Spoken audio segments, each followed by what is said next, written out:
Texas.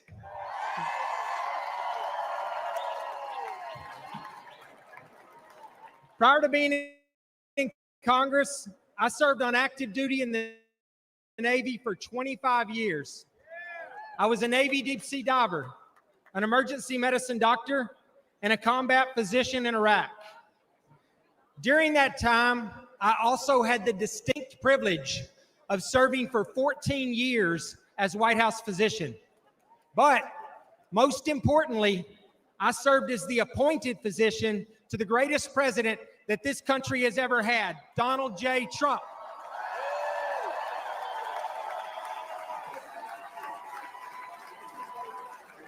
And not only that, but now I can say I served a president who literally took a bullet for our country.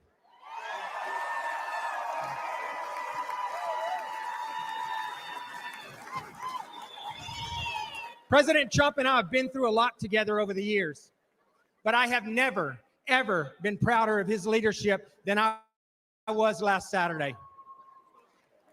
His warrior spirit and his display of will to keep fighting for our country, even after getting shot down, as an all-time will go down. I know firsthand from my time at the White House that being a president is an unrelenting 24/7 job. Time off, truly clear and decisive decisions in a moment's notice. When the phone rings in the middle of the night, the president must be ready. Unfortunately, our current president is not ready for that call. Let's not kid ourselves. Father time has not been Iran and North Korea. They do not respect Biden's 10 a.m. to 4 p.m. schedule. And we would not be in this situation were it not for him and prioritize his health and our country's security. But they have put their own interest above America's interest.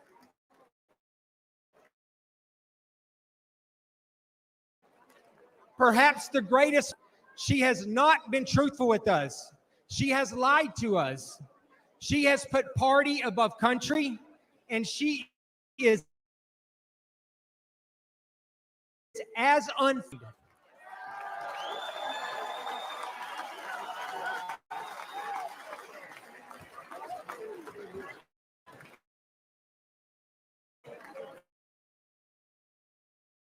Between the wide open southern border, and the debts, this administration has now produced a legacy of failure, disappointment, and danger. There is simply too much at stake to have someone who can barely shuffle to a podium be the one that is responsible for the safety and the security of our country. Every second that Joe Biden remains in the White House, this country becomes less safe. However, under President Trump's leadership, we will restore our standing on the world stage. We will bring back our great economy we had, our southern border.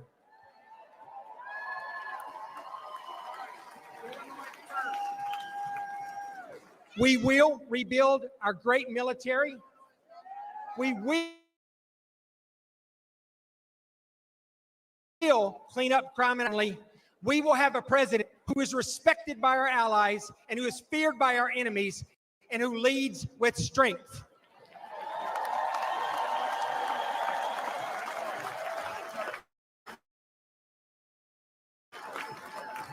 Let me close by saying, the path forward is simple. It is very simple and straightforward. We need to make America great again, and we need to do everything we possibly can to re-elect Donald J. Trump as our president. Thank you all. God bless you. God bless America, and God bless Texas.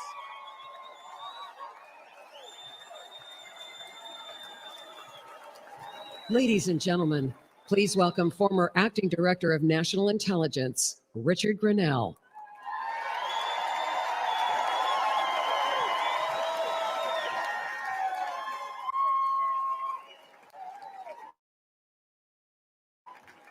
Hello, California.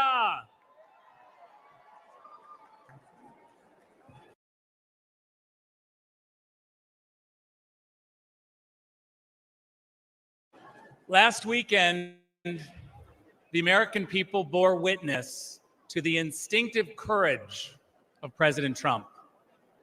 We all know the contrast to Joe Biden could not have been greater. Tonight, I want to talk to you about why President Trump's strength and grace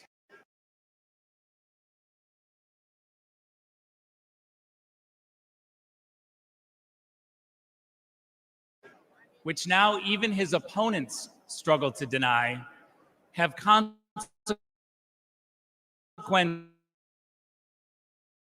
2001 to 2008, I served as America's spokesman at the United Nations.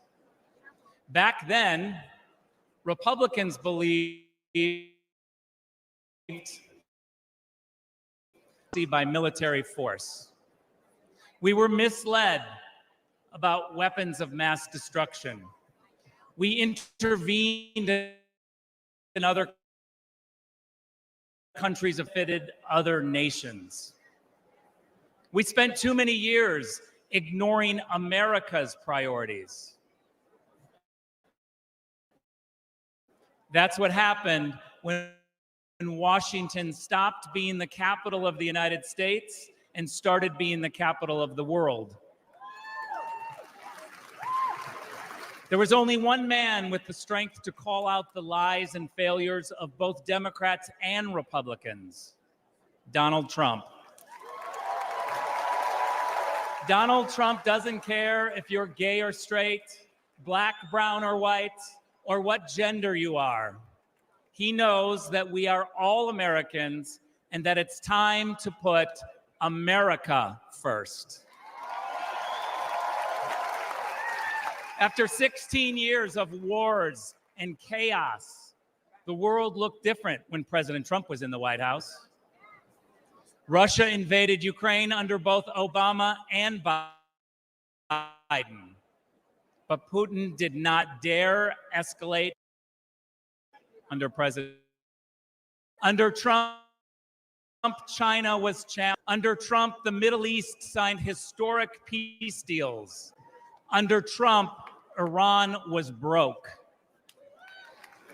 Under President Trump, we put American interests first. There were no new wars. Old wars ended. And America had the greatest economy in the world. But after 4 wars are back, the Taliban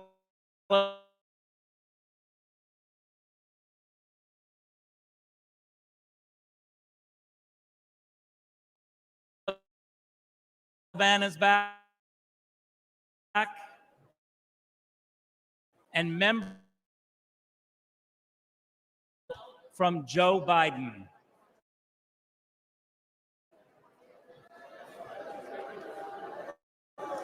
Joe Biden's radical supporters have overtaken our universities, burning American flags, cheering for terrorists, and calling for violent revolution. The reason the world is on fire is because President Biden is weak in more ways than one. But Donald Trump now see clearly incredible courage and resilience. They stand in fear and awe at the thought of his return. By voting for President Trump, you are casting a vote for the strength and grace that will bring peace and prosperity back to you, your family, America.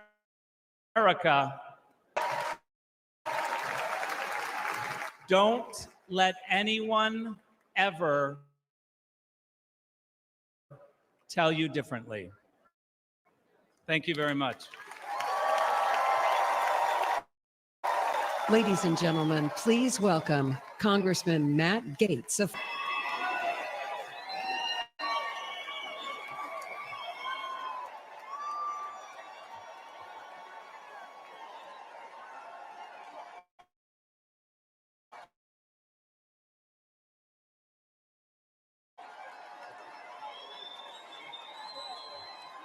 Donald Trump is unstoppable.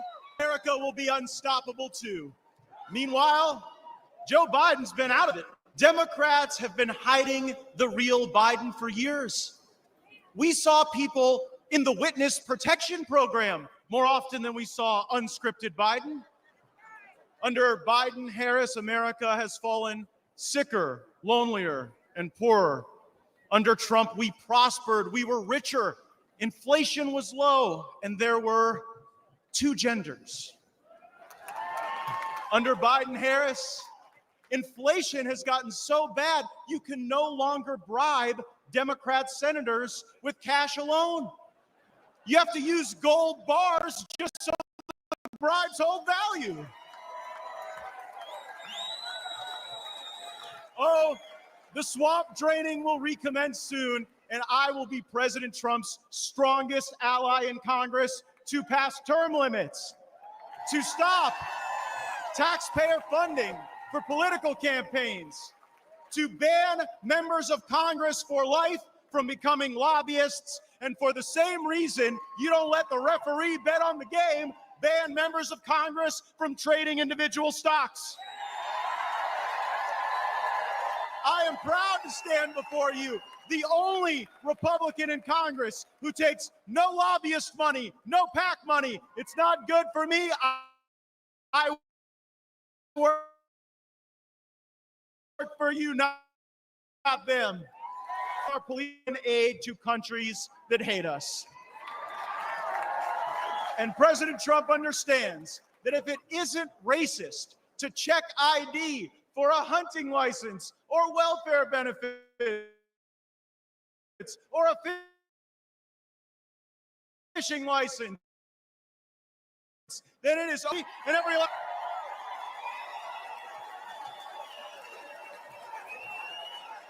A Democrat congressman recently said that any criticism of Joe Biden is ableist. I don't think it's too much to ask that the American president be able to do the job. Kamala Harris isn't able to do any job. She was appointed border czar. Appointing Kamala Harris to oversee the border is like appointing Bernie Madoff to oversee your retirement plan. President Trump has shown the world what he is made of, and now we will show the world what America is made of by having his back. And how about the choice President Trump made for a running mate? JD looks like a young Abraham Lincoln, but he's from Ohio. JD Vance knows how to fight.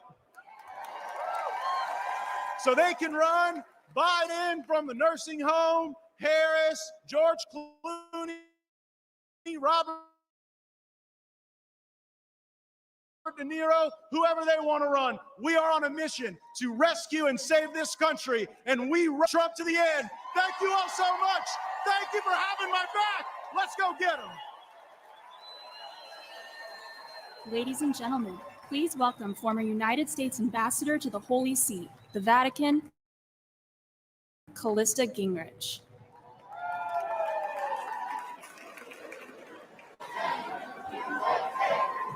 Good evening. Tonight, we look toward a brighter, safer, and more prosperous future with Donald J. Trump as our next president of the United States.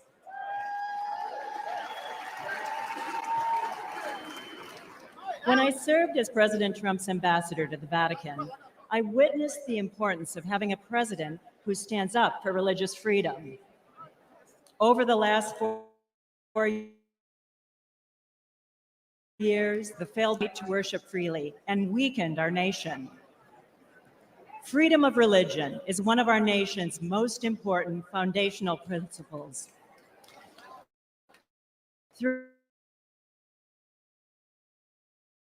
our history, the American experience. Today, this fundamental right is under attack. In recent years, the radical policies, rules have threatened people of faith. However, we have reason to hope.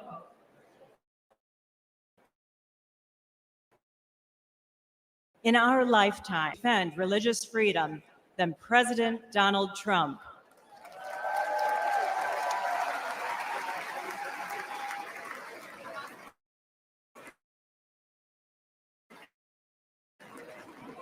Doctors, nurses, and teachers to act in accordance with their conscience.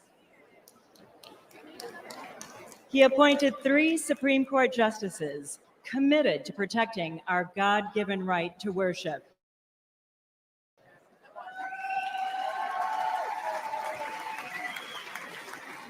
He expanded school choice and defended the First Amendment freedom of every student to practice their faith in public schools. As president, Donald Trump signed an executive order that defined international religious freedom as a moral and national security imperative. And at the United Nations, dedicated to ending religious persecution and defending religious liberty around the world.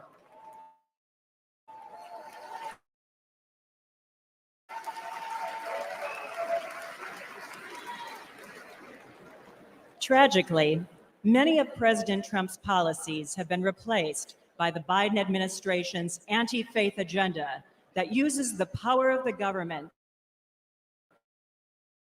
to impose its.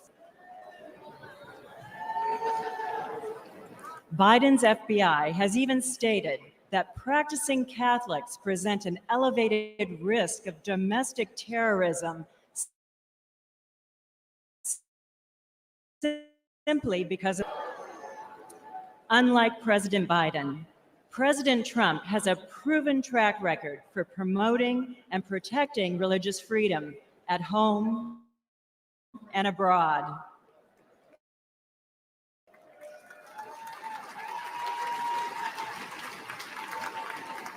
Our choice is clear.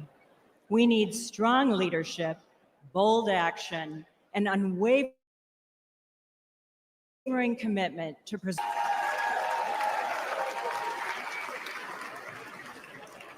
I am confident that President Trump will continue to fight for our founding principles and beliefs when he becomes the 47th President of the United States. Thank you. Please welcome Newt Gingrich.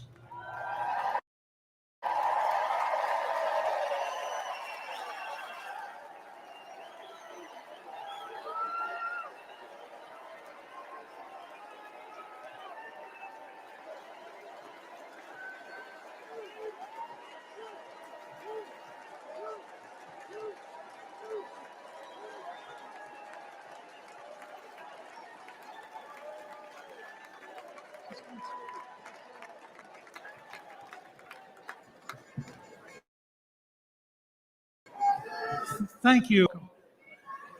You know, President Trump understands that the world is dangerous and that it takes an enormous effort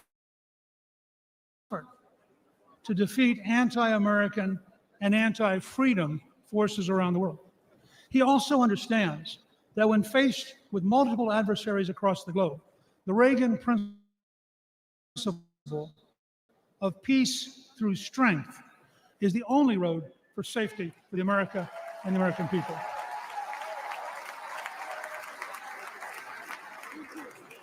The contrast between President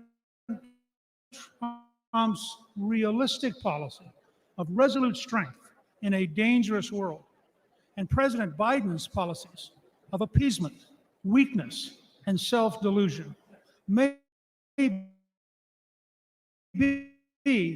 the biggest and the make America weak ideology of the left.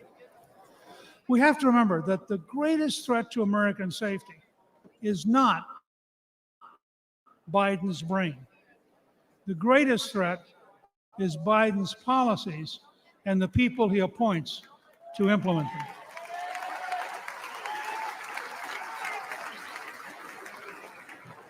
He is working towards appeasement when the world today is actively trying to undermine American power and conquer America's allies.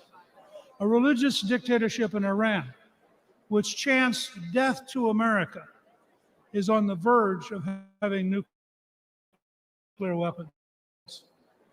Russia's dictator has unleashed the deadliest European war since World War II. Communist China continues to develop its military power while actively seeking to undermine America through espionage, fentanyl, and the infiltration of our companies and our universities. Faced with these clear and present dangers, President Biden has adopted failed policy after failed policy, where President Trump orchestrated an orderly end to the Afghanistan war with no American killed in nearly 2 years.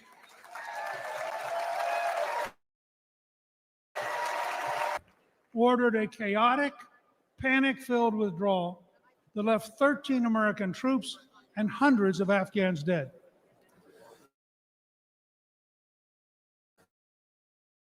Where President Trump insists on an hour of the Chinese nuclear facilities, President Biden gave it to the Taliban, who are now allied with Communist China.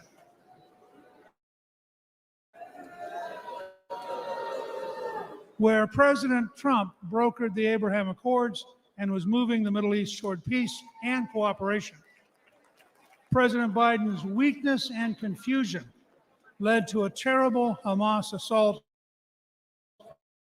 killing more than 1,200 innocent people in Israel. Under Trump, we achieved peace through strength. Under Biden, we have war, suffering, death, and a world teetering on the edge of World War III.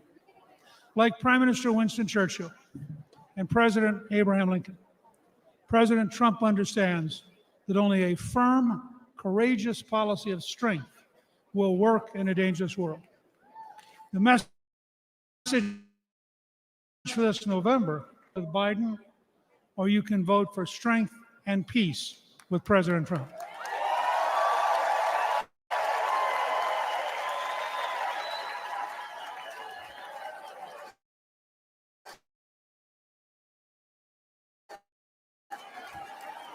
Dedicate ourselves to making America safe, strong, and proud again with President Trump. Thank you very much.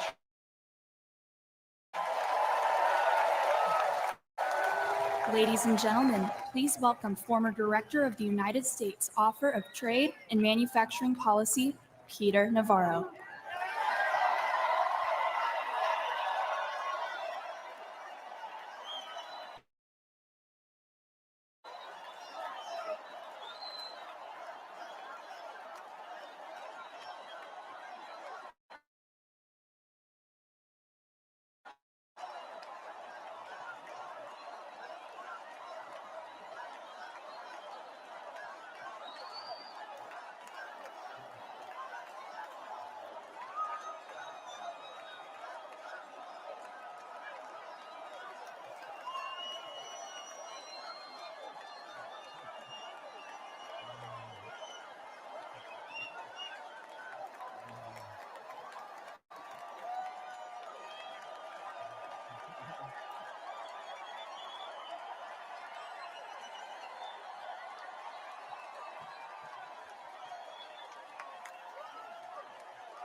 Right.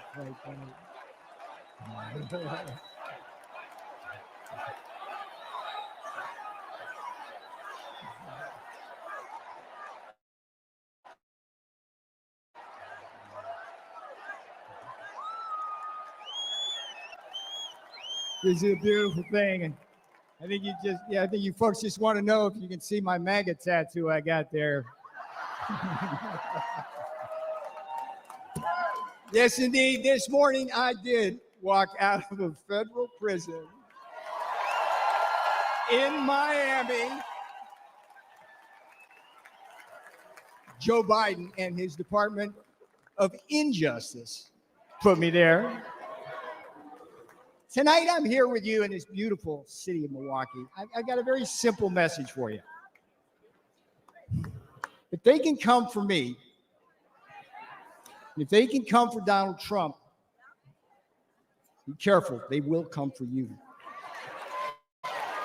If we don't control our government, their government will control us. If we don't control all three branches of our government, legislative, executive, and judicial, their government will put some of us, like me and Steve Bannon, in prison and control the rest of us. Here's how it went. Here's how I got in prison. The legislative branch came for me first. Your favorite Democrat, Nancy Pelosi,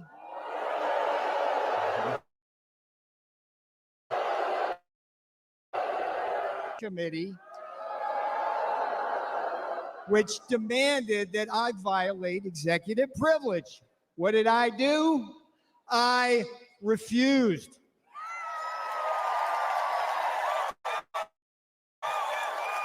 The J6 committee demanded that I betray Donald John Trump to save my own skin. I refused.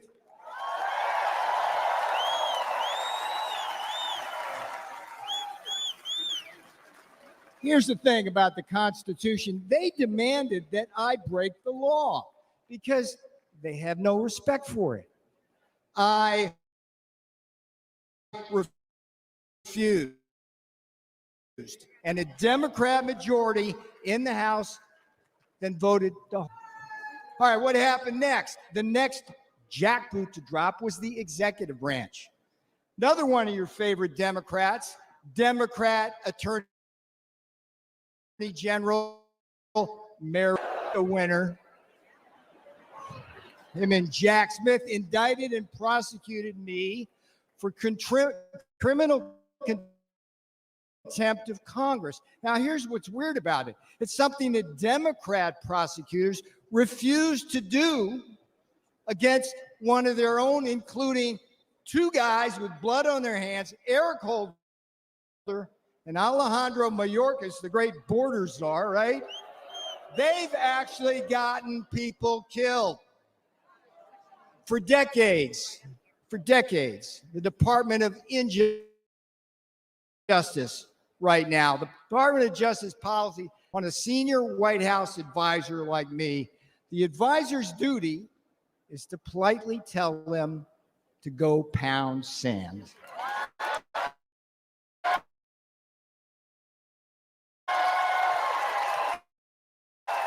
That's exactly what I did. So far, the judicial branch delivered the final blow. Just as, here's another favorite of yours, just as Democrat Judge Juan Marchand, you know this guy, did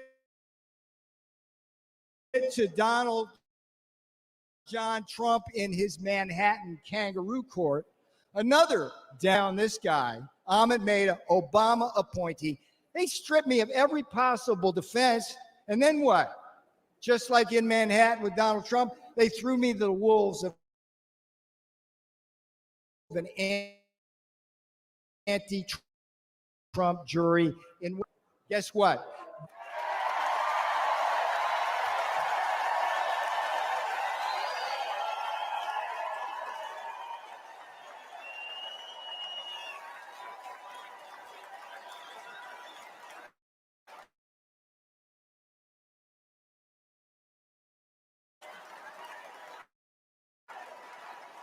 Donald.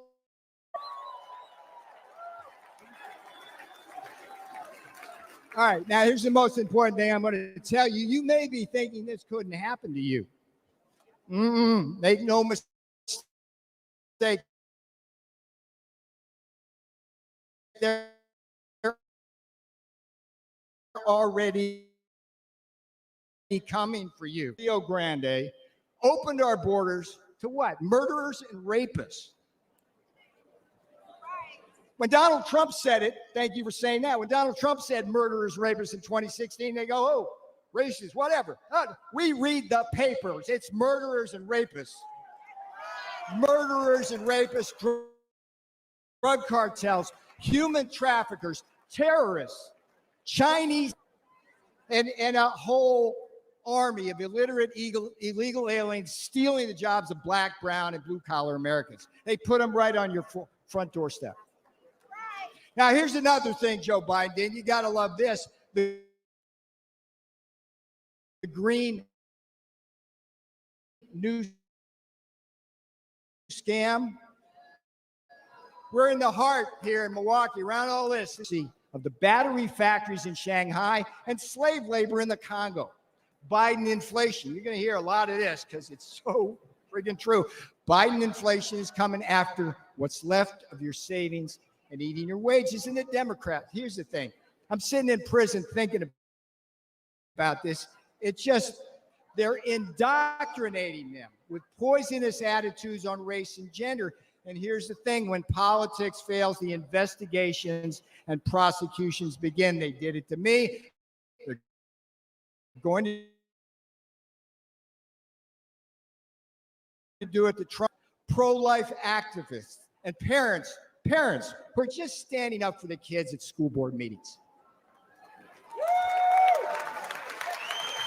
This is a tale of two Americas, and you know, remember the days I was there. In Trump's America, you were safe and our borders were secure. In Trump's America, you were more prosperous and you didn't have to choose between what? Food on the table, medicine in the cabinet, and a roof over your head.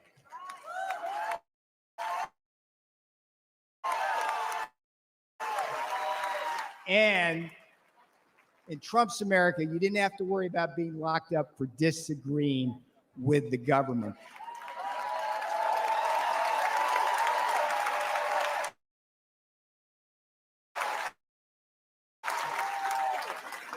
I went to prison so you won't have to.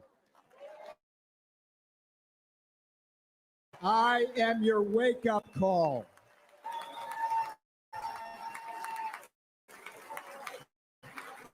The last three words my beautiful fiance said when I left that morning for prison. They weren't, I love you. That was a given. She simply said, we got this. We got this.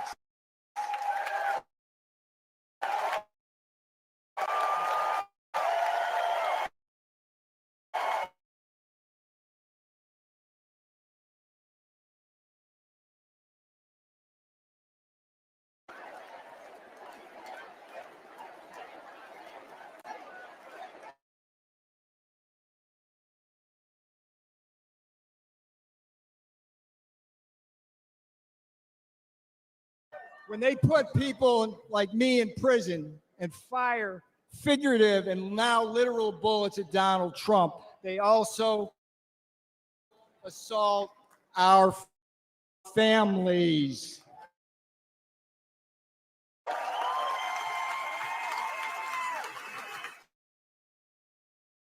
On a list, lawfare jackals accountable. Now, here's the sweetest thing that's going to come off my lips. Vote Trump Vance. 24.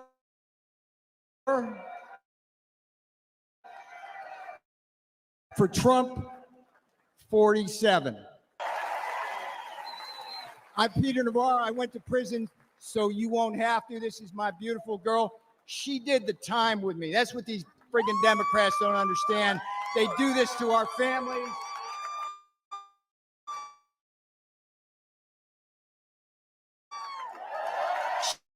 She's my girl. And do not let up. Do not let up. Pedal to the metal till November.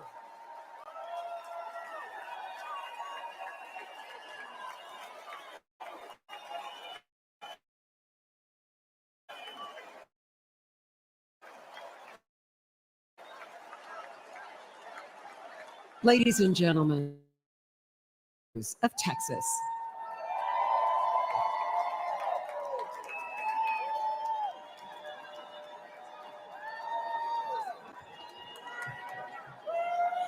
Hello, Milwaukee.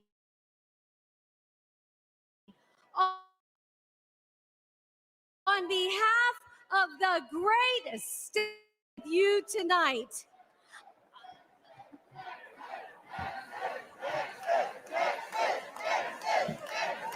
I am the proud granddaughter of Mexican farm workers who came here, but they instilled in us strong Texas values. They taught me that through hard work, anything is possible in America. And then school and building a successful small business.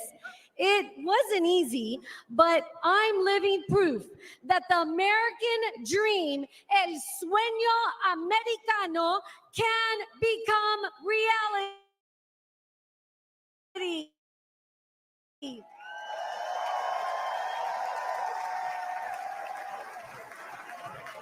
America, can a little girl from South Texas go from watching her abuelo pick watermelons to serving in the people's house?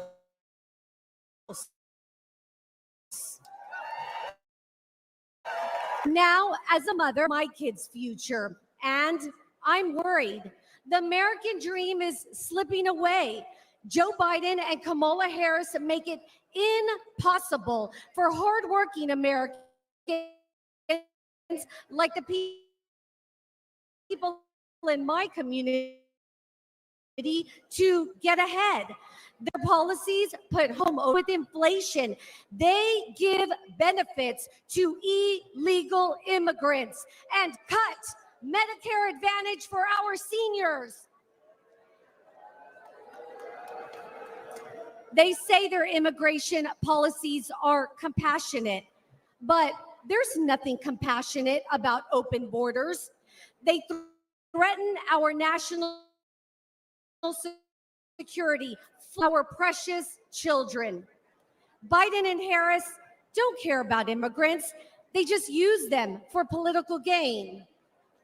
We deserve so much better. We must make America strong again by re-electing President Trump.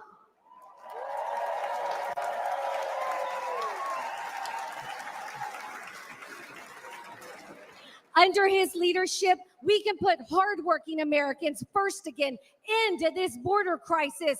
We can restore peace and prosperity, creating an amazing future within land. We can rebuild the most vital institution of all, the American family.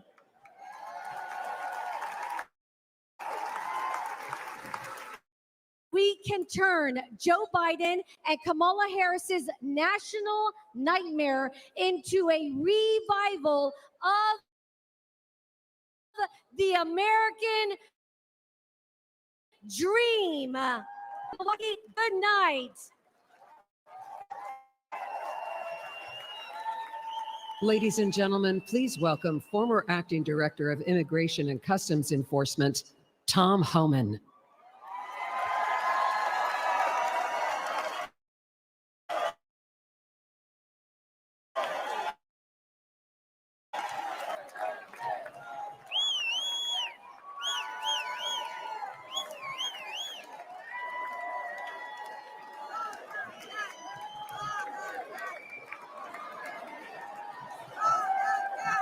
Thank you. How you doing? My home state, New York. Where's New York at? Give me a shout. Yeah, right. Look, those who don't know me, my name is Tom Homan. I began my career as a Border Patrol agent in 1984. After 30, became the first director of Immigration and Customs Enforcement, ICE, that actually came up through the ranks. I've worked for 6 presidents, starting with Ronald Reagan. Every president I've worked for said they're going to secure the border. President Trump actually did it. He created the most secure border in our history, and that's a stone cold fact. The data proves it, and guess what? He's going to do it again.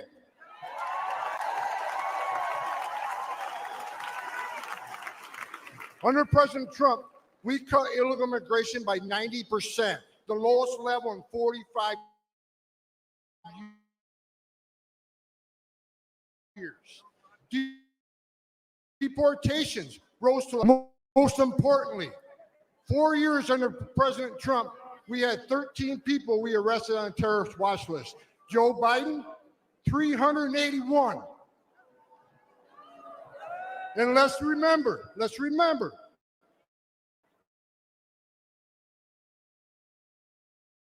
we got over 2 million known gotaways. How many?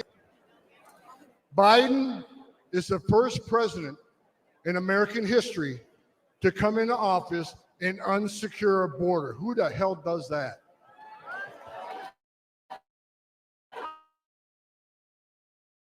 On their first day in office, up the border, they canceled Remain in Mexico. They reinstated catch and release. They proposed amnesty for millions, along with free health care. And now we have a record illegal immigration, a record number of Americans dying from fentanyl, a record number of known as suspected terrorists sneaking across our border. And here's what you need to know. This isn't mismanagement, and it's a choice. It's national suicide.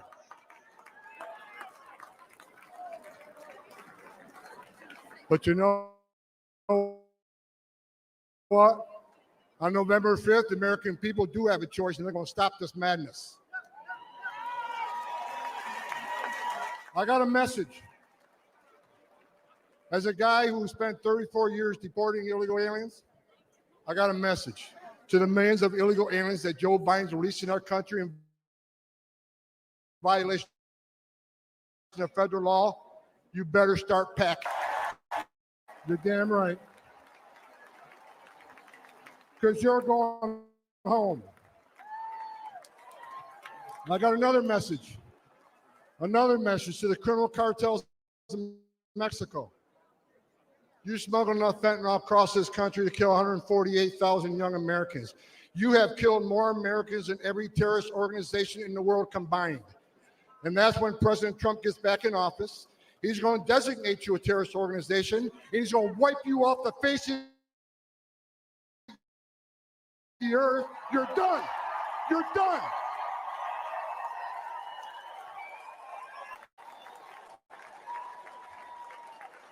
President Trump is going to end the Biden-Harris open border madness. We will stop the drugs and the crime from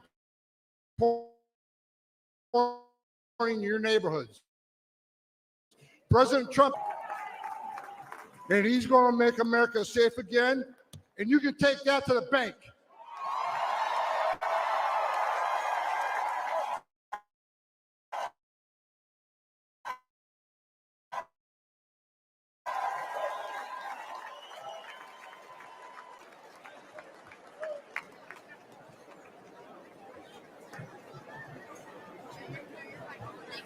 Ladies and gentlemen, please welcome to the stage David Lara.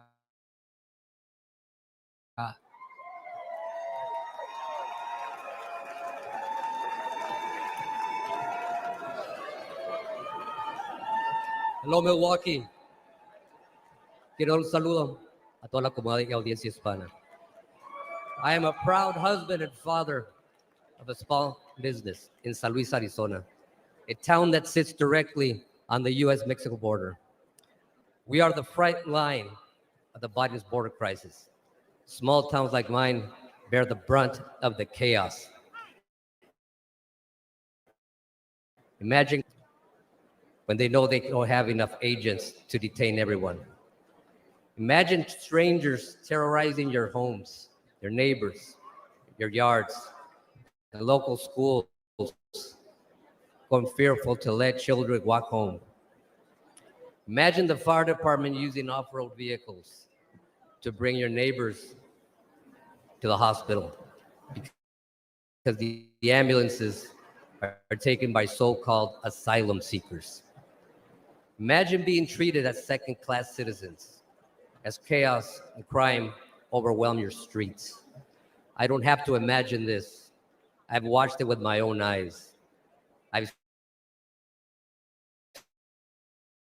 seen my town suffer because and no amount of suffering has changed their mind or convinced them to finally put Americans first. In San Luis, Mexican drug cartels use school children as mules. Let the drugs flow through our town, bringing crime and violence. San Luis wasn't always this way. And Joe Biden and Kamala Harris do not care. In fact, they seem satisfied. They have done nothing to stop it and everything to make it worse. They have never set foot on my border town. 4 years ago, President who believe in borders, and we have a president who, and we can have that president again. We must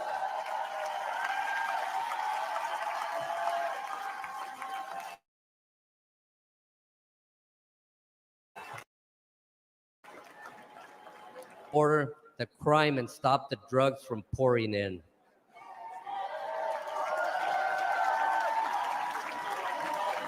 We must re-elect President Trump to imprison and deport violent gang members instead of coddling them, terrorize our nation. We must re-elect President Trump to put our citizens first and make America strong again.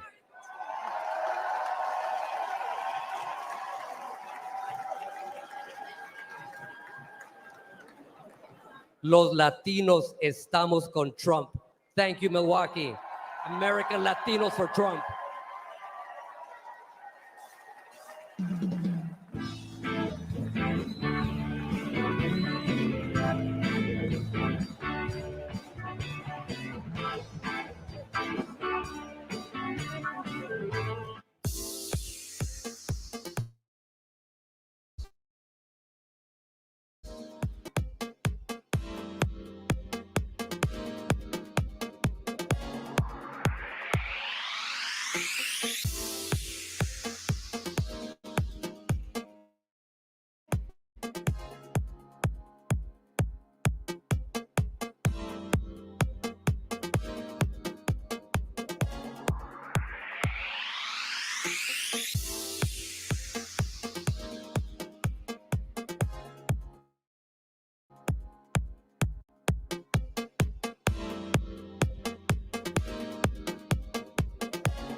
Uh, okay, I've been trolling Twitter like ever since.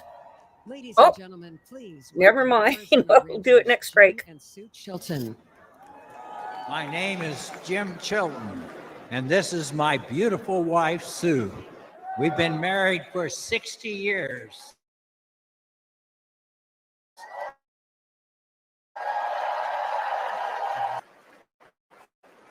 I'm a fifth generation Vaca, Arizona, the great state of Arizona. 5.5 miles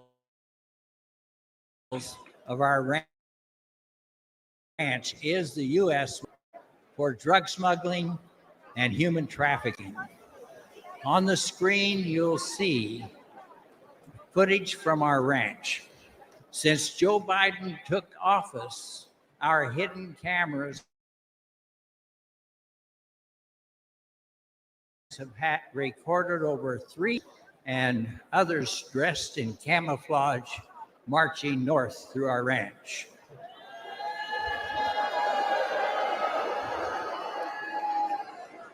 These are not asylum seekers.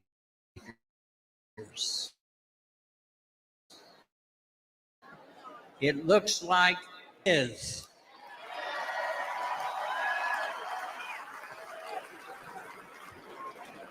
In April alone, over 5,000 additional unvetted aliens entered our ranch claiming economic asylum.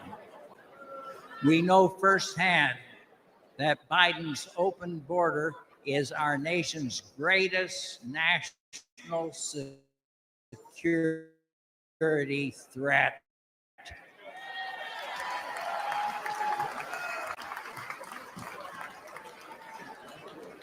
We need to make America safe again.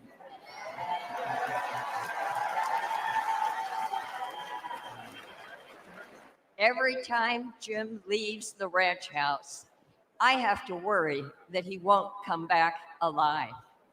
Our house has been broken into twice. A Border Patrol agent was shot 5 times by drugs.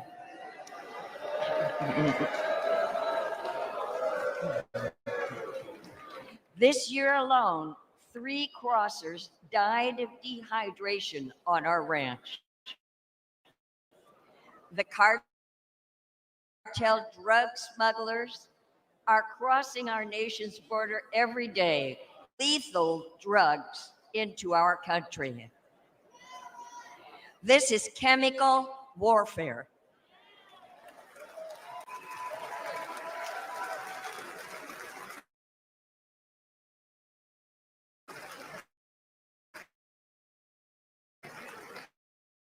It's killing President Donald, and if we bring him back, I know he'll stop it again.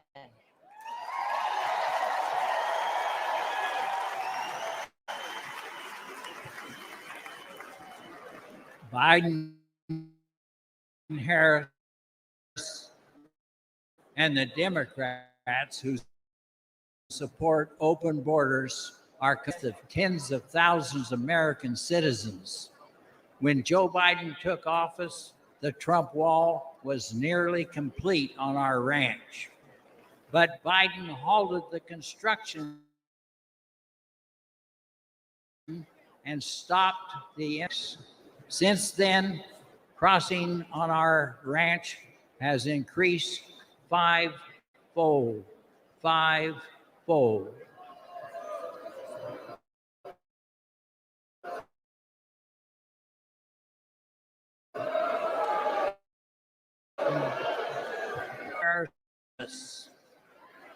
The fact is that walls work.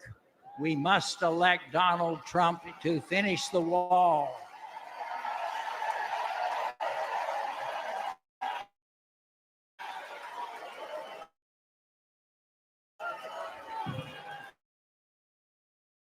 To stop the cartels.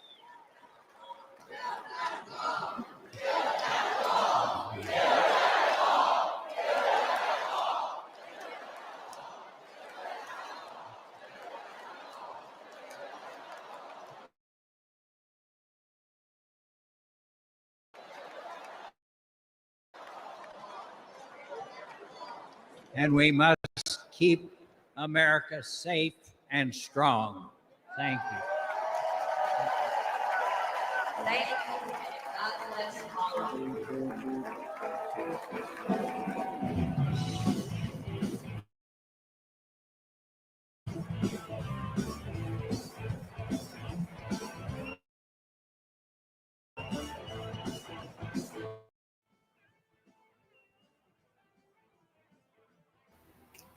Okay, I want to read the response from the Trump campaign. Oh, okay, here it is. The response from the Trump campaign to challenging Vance to a debate. So let's show this here. It says,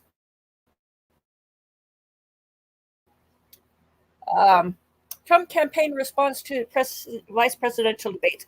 We don't know who the Democrat nominee for vice president is going to be. We can't lock in a date before their convention. To do so would be unfair to Gavin Newsom. Harris picks to be her running mate. Brian Hayes, Trump campaign senior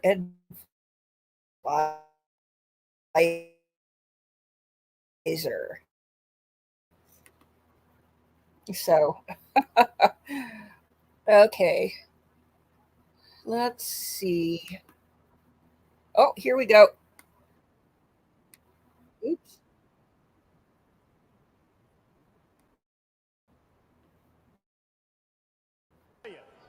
America needs a president.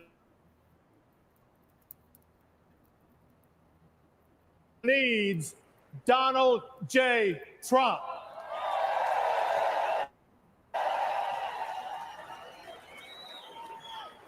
The president's most sacred duty is to secure our country. Donald Trump fulfilled that duty by eliminating illegal immigration in about 4 decades. By contrast, however, Joe Biden deserted his duty.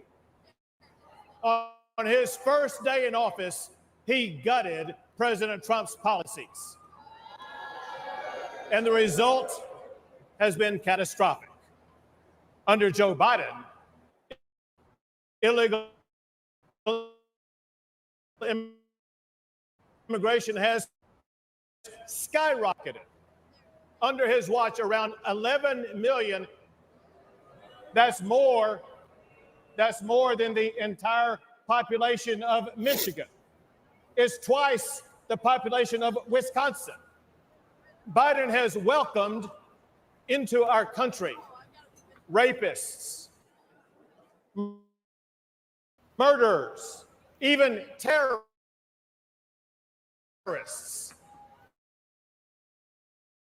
And the price that we have paid has been deadly. Jocelyn from Houston, Texas, raped and murdered by 2 illegal immigrants. She's one of thousands whose lives have been destroyed by Joe Biden's open border policy, and is even fighting tooth and nail to stop Texas and other Republican states from securing our own borders. I deployed thousands of National Guard soldiers to build hundreds of miles of razor wire barriers. Give it up. They built those barriers to stop illegal crossings. When Joe Biden ordered to cut that razor wire, I ordered the National Guard to triple the razor wire on the border.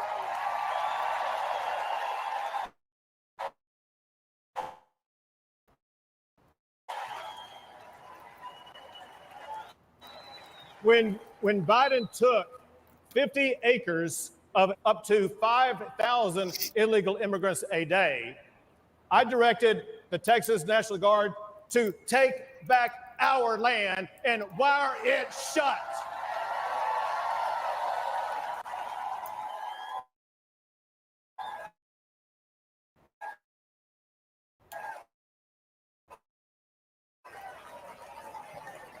Guard wired that shut on average there is one illegal immigrant crossing the border at that location a day. When Joe Biden and Kamala Harris refused to even come to Texas and to see the border crisis that they created. I took the border to them. Illegal immigrants to Washington, D.C., and we have continued busing migrants to sanctuary cities across the country. And those buses will continue to roll until we finally secure our border.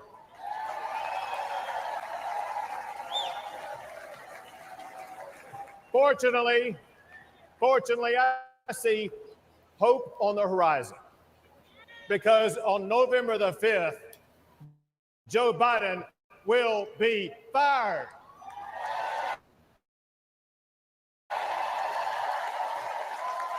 And Donald Trump will once again become the President of the United States of America.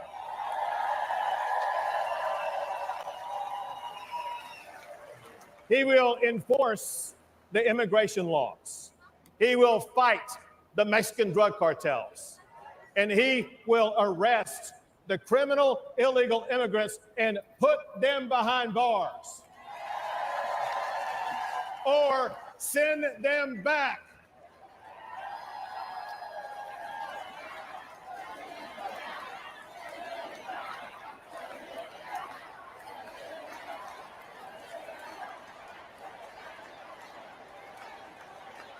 It is time. It is time to restore order at the border. It is time to rid our streets of crime and chaos. It is time to secure our nation by returning Donald Trump as President of the United States of America. Thank you all. God bless.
Ladies and gentlemen, please welcome petroleum engineer and energy advocate, Sarah Phillips.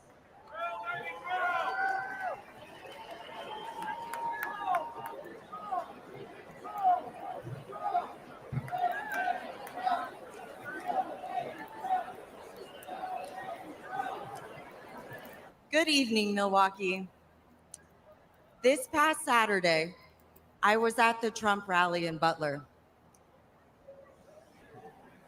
I, in fact, was the first speaker on stage that day. As you can imagine, it was a terrifying experience, but nothing was going to stop me from being here to support President Trump.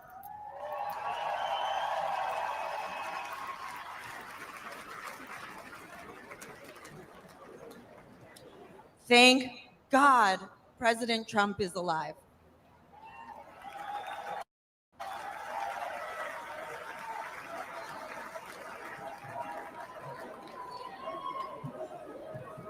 I'm Sarah Phillips, and I'm honored to speak to you about one of the most important issues in this campaign, energy.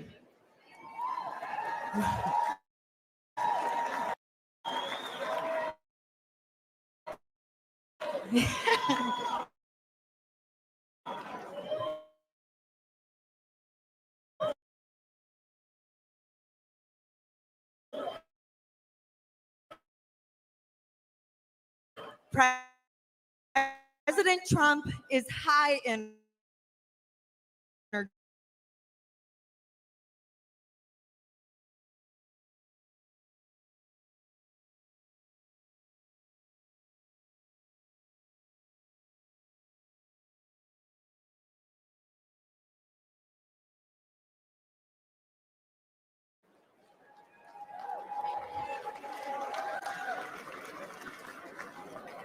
Meanwhile, President Biden is pushing the Green New scam.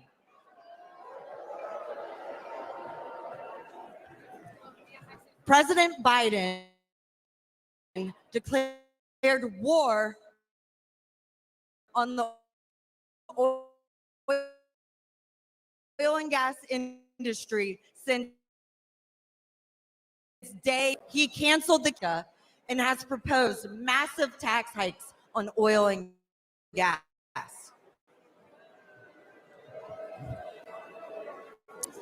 His campaign against responsible development of oil and gas is crushing everyday Americans like you and me. I know this firsthand. As a petroleum engineer who worked on the front lines as a roughneck, I have witnessed the safe and environmentally responsible way America develops oil and gas resources.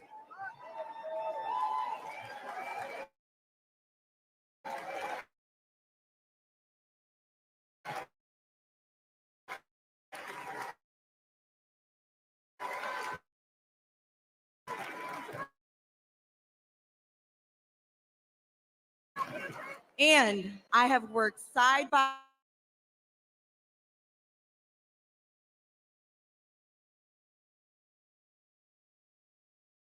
in heating our homes to being a building block for fertilizer, plastic, and many other products, our society and our standard of living could not exist without fossil fuels. Texas. That is among the many reasons why we need to return Donald Trump to the White House.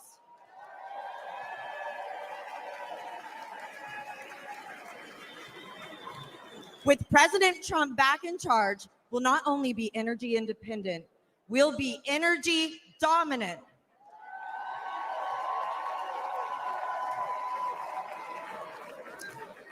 We'll create jobs, increase investment, and improve our national security.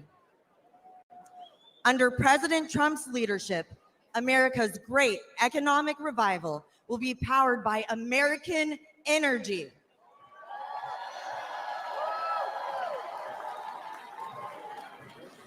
He did it before, and he will do it again. For the sake of our economy, for the sake of our quality of life, and for the sake of America's future. Texas.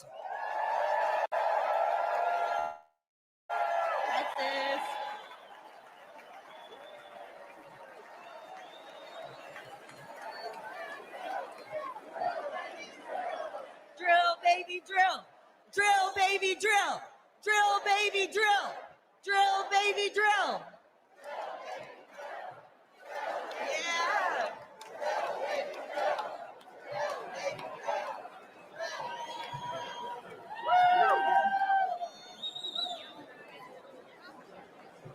Ladies and gentlemen, please welcome the mayor of East Palestine, Ohio, Trent Conaway.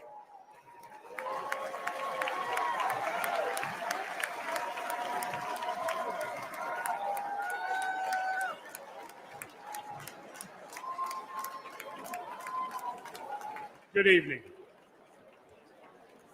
February 3rd, 2023 began like any other Midwestern day, but in a heartbeat, everything changed. I'm Trent Conaway, the proud mayor of East Palestine, Ohio.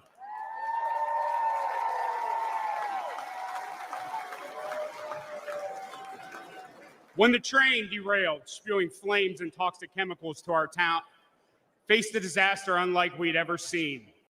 And in the chaos, we witnessed a clear contrast between leadership and incompetence. Our first responders didn't hesitate. They raced to the scene, they battled the flames, and evacuated our citizens. And for that, I want to thank every one of them tonight.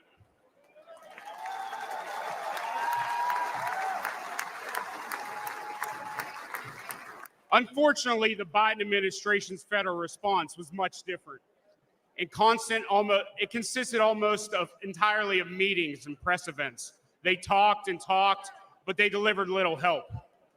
Then there was the clear difference between former President Trump and President Biden.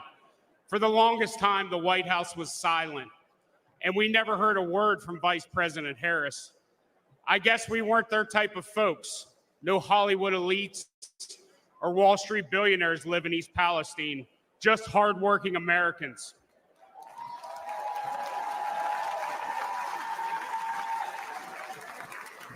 But Donald Trump cared. First, he called to ask permission to visit, not wanting to intrude, and then he asked how he could help. When he arrived with fresh pallets of drinking water, he met with everyone, from first responders to local officials and residents. He toured the derailment site. He listened to us, and he shared a meal with volunteers at a local McDonald's. His presence was genuine. His concern was real. After a year of criticism, President Biden finally did show up. His appearance was brief, forced, and scripted. He met with a select few and then left. We needed so much, and he delivered so little. I know a thing or two about train wrecks now, and let me tell you, that's what the Biden administration has been.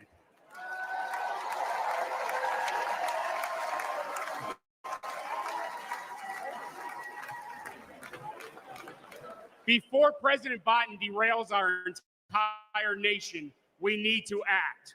We need a leader who values small town communities as much as big cities. We need a president who loves all Americans.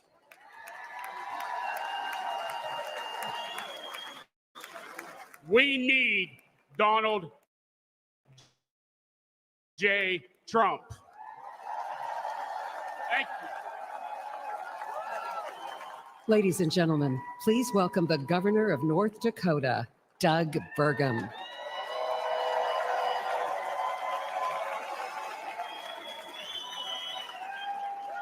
Hello, Milwaukee. And hello, North Dakota.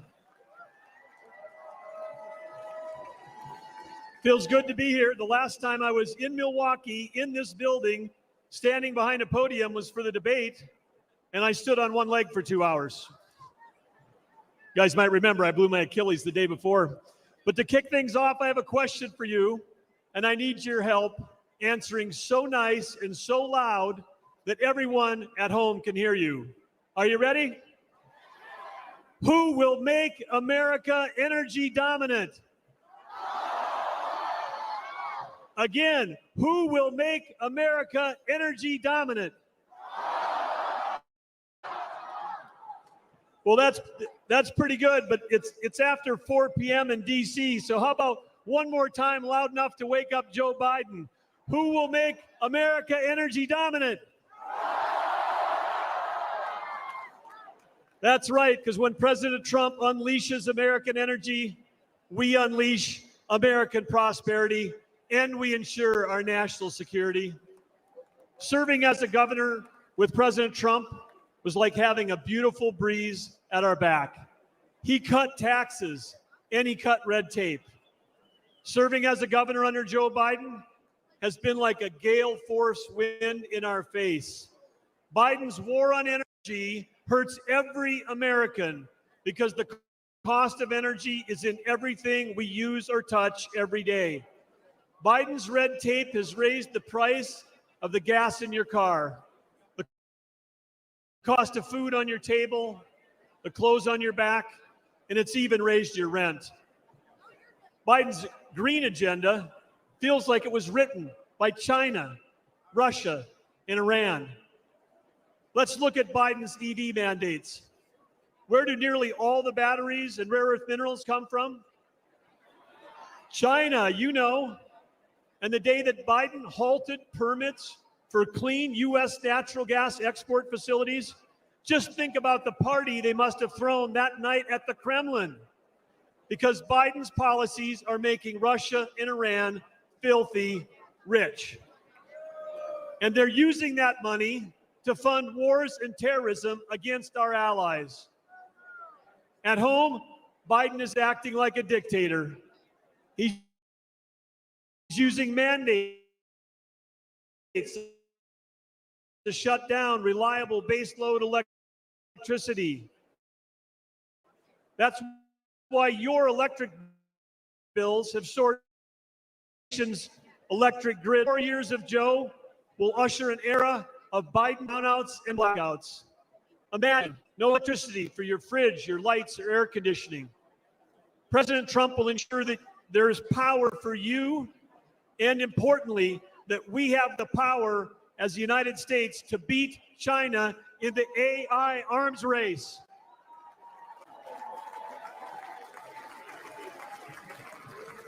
Unleashing American energy dominance is our path back to prosperity and peace through strength.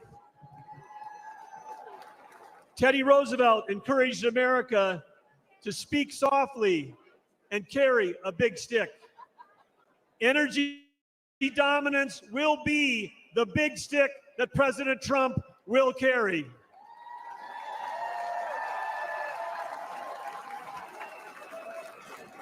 Yes, President Trump will make sure that America is selling energy to our allies versus buying it from our adversaries.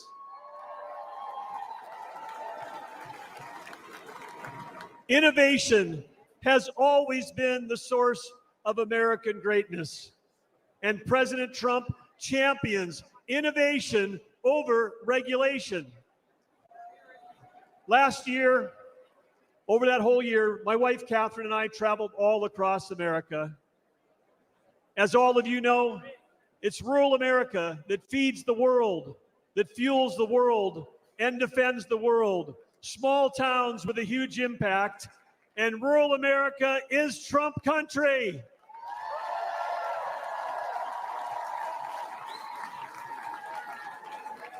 In North Dakota, we know one thing for sure because we've seen him do it, and that's that the hardest working president in American history is Donald J. Trump.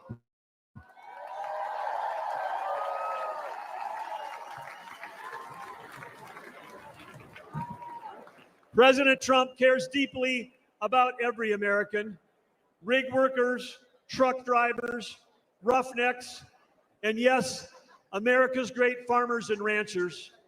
President Trump cares deeply about you. We know that he'll fight for us, he'll fight for our families, and we know one more thing.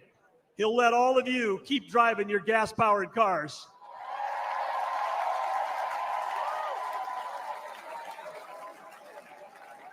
When President Trump unleashes energy dominance, he will make America affordable again. He will make America strong again. And when President Donald J. Trump and J.D. Vance together, they will make America great again.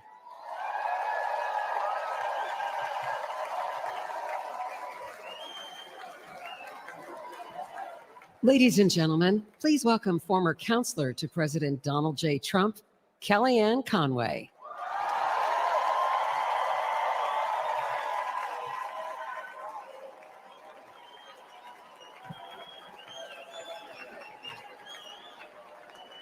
Good evening, Patriots. 8 years ago, Donald Trump shocked the system and defied the doubters to become the 45th president of the United States.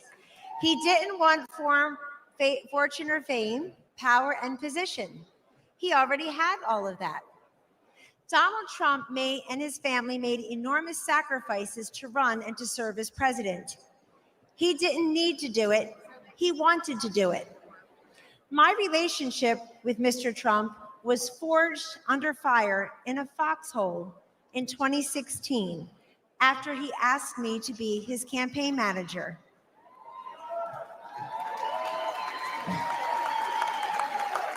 We had no idea that he was making history as the first successful presidential nominee ever to tap a woman to lead a campaign.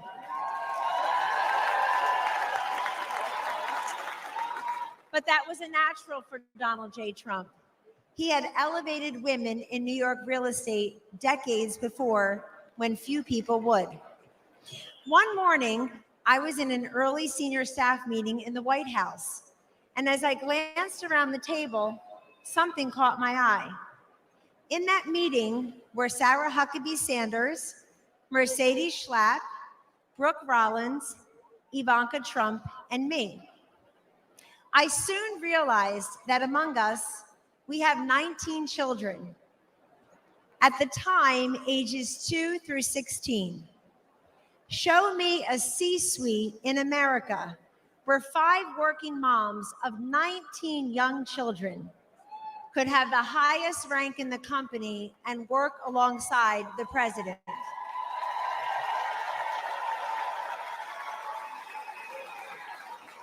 In the Trump White House, we lived it. Sure, he saw something in me and the other working moms that perhaps we did not see in ourselves. But more importantly, he sees what's best and what's possible for millions of decent, hardworking Americans. Now, 8 years later, he and his family have made the sacrifice again for him to run and serve as president. Donald Trump could be the envy of former presidents. He's a billionaire who could play golf every day at his own golf courses. He can enjoy a magnificent life with his incredible 5 children, his 10 amazing grandchildren, and that extraordinary, elegant, beautiful, brilliant wife. The former and future First Lady, Melania Trump.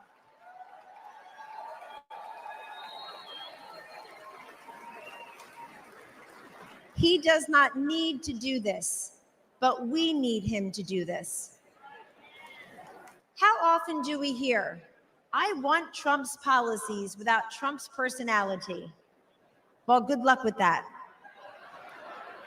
We don't get those policies without that personality.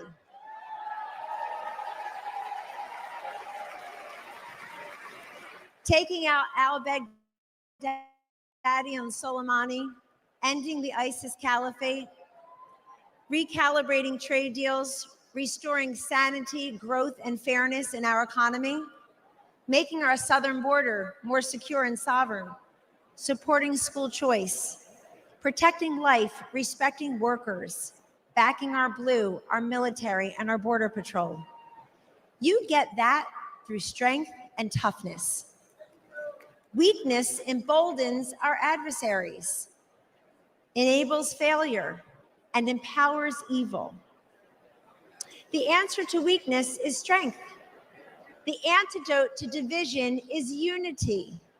And the alternative to failure and incompetence to Joe Biden and Kamala Harris is to send them packing and send Donald Trump and J.D. Vance to the White House.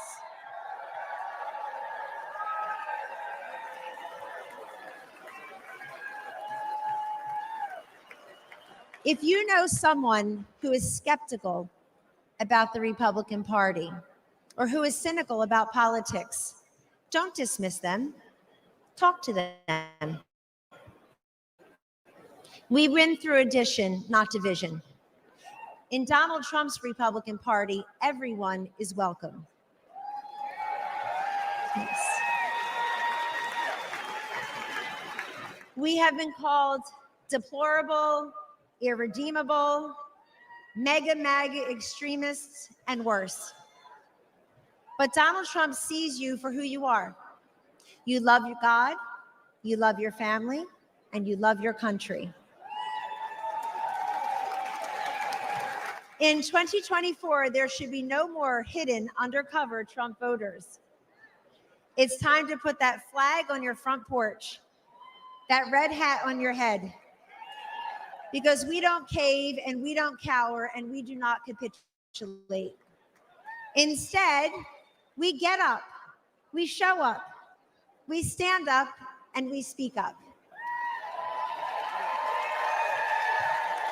Ladies and gentlemen, this is your movement. This is your moment. And this is the man I know and the president we need for 4 more years. He picks the toughest fights and wins. He has stood by me, and he will always stand up for you. Thank you, God bless you, and God bless the United States of America.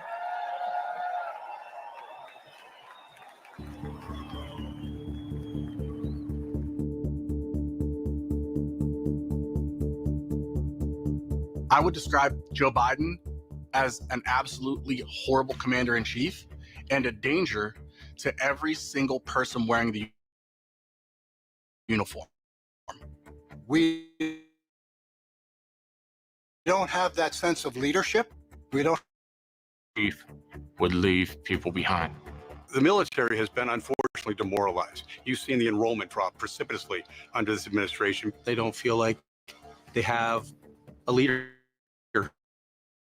somebody that they can follow. I do believe this country is less secure with Joe Biden as president. We're absolutely 100% weaker with Joe Biden as our president. We are far less secure today under Joe Biden's watch than we've probably ever been. Our enemies see Joe Biden as a weak president. Our enemies have taken full advantage of Joe Biden's weakness as commander-in-chief. The weakness of President Biden has strengthened our enemies. All you have to do is take a look at the border. Even in America, we're scared. It's not safe to walk our streets here in the United States of America because of President Biden. I served under every president from Ronald Reagan when I first enlisted all the way through.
Years. Ladies and gentlemen, please welcome Congresswoman Anna Paulina Luna of Florida.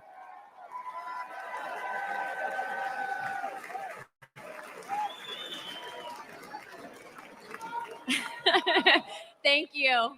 Thank you. I'm Congresswoman Luna, and I represent the great people of Florida. The greatness and strength of America are beacons of hope for countless lives around the world. Our strength ensures our safety and security. My husband and I knew this when we joined the Air Force. But we don't preserve peace and stability by policing the world. or by involving ourselves in every foreign conflict. We preserve peace by commanding the world's respect, a respect that is earned through unparalleled military strength and firm, decisive leadership. Over the past 4 years, the Biden administration has failed to uphold this standard. They have misused our resources in foreign wars contrary to our national interests, and they have eroded the lethality and fighting culture of our armed forces. The leadership that we need, that respects our military and understands the true cost of war, is only found in Donald Trump.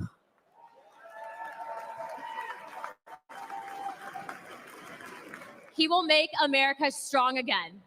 He will fight for the American warfighter, the American people, and America's interests.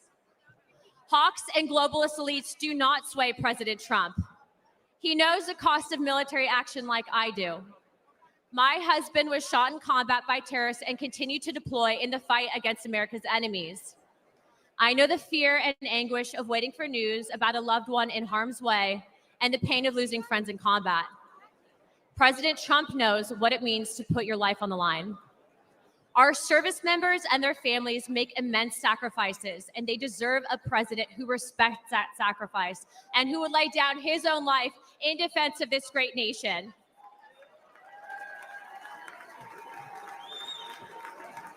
President Trump has demonstrated he's ready to do just that.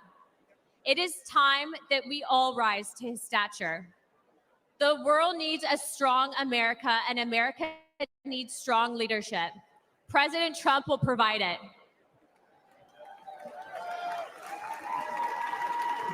Regardless of race, gender, color, creed, I urge you to vote for Donald Trump and J.D. Vance on November 5th.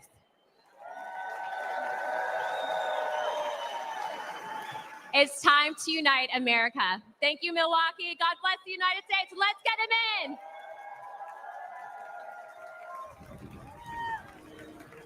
It was Christmas Day. We boarded Air Force One in complete and total darkness, in the pitch black of night. We landed in war-torn Western Iraq. No lights on the runway. There were hundreds of troops packed into a dining hall. They had absolutely no idea that the president and first lady were about to walk into that room. And when they did, it was a sight and a sound and a scene that I hope I never forget.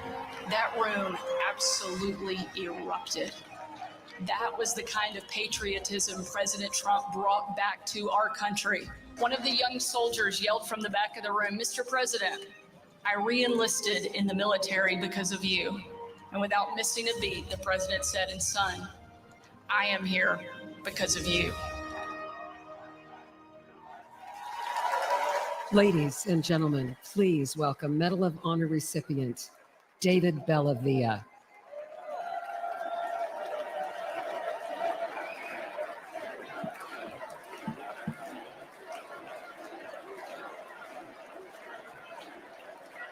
Thank you. In 2019, President Donald Trump awarded me the Medal of Honor for my service in Fallujah during the Iraq War. Thank you. Today, I speak across the country on behalf of our military services, and I ask parents, I look them right in the eye, like I'm looking at you, and I ask them, will you give America your sons and daughters to serve in the greatest force for good this world has ever seen, the United States military? I tell them what I learned when I was in combat. Your sons and daughters will be loved. They'll be our family. And that bond, that commitment is for a lifetime. Their response? Well, it's changed in the last couple of years. Now they say, what about the 13 heroes we lost at Abbey Gate in Afghanistan? Now they say, what about the desperate civilians falling off the transport airplanes? Now they ask, what about the American citizens we left behind for the enemy? They say to me, under Biden Harris, we don't believe you. They no longer see their sacrifice as worthwhile, that their service makes us all better off. Are you better off than you were 4 years ago? I'll tell you what, we're all going to answer that question in November. Here's something for you. Let's ask it the other way around. Let's ask, are our enemies better off than they were 4 years ago? Iran and its proxies, Hezbollah, Hamas, the Houthis, China, Russia. Well, Iran is richer. Russia is bigger. And China is stronger. And their unchecked aggression proves that the answer is a resounding yes. The Biden-Harris foreign policy undermines American security, and watching their administration lose the gains President Donald Trump made overseas not only destroys our morale, it empowers our enemies abroad. Under their watch, a record number of American embassies have been forced to evacuate, and military recruitment has plunged, and confidence in the armed forces has reached a 20-year low. Under President Donald Trump, our enemies will know that American power is as decisive as it is overwhelming. And if you provoke the United States of America, we will hurt you.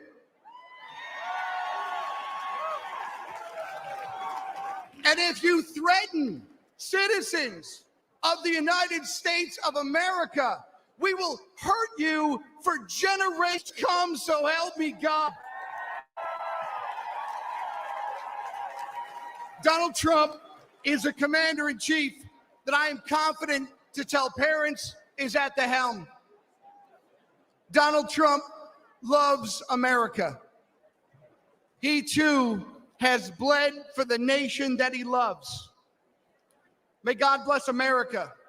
May God bless our Gold Star families. Thank you for what you've given this country. And may God keep President Donald Trump safe and in his hands. May God make America strong. May God make America great again. Join me in voting for Commander President of the United States. Thank you very much.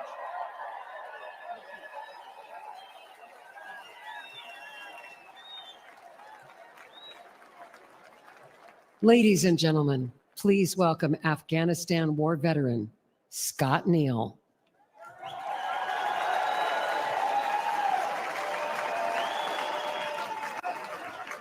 Thank you.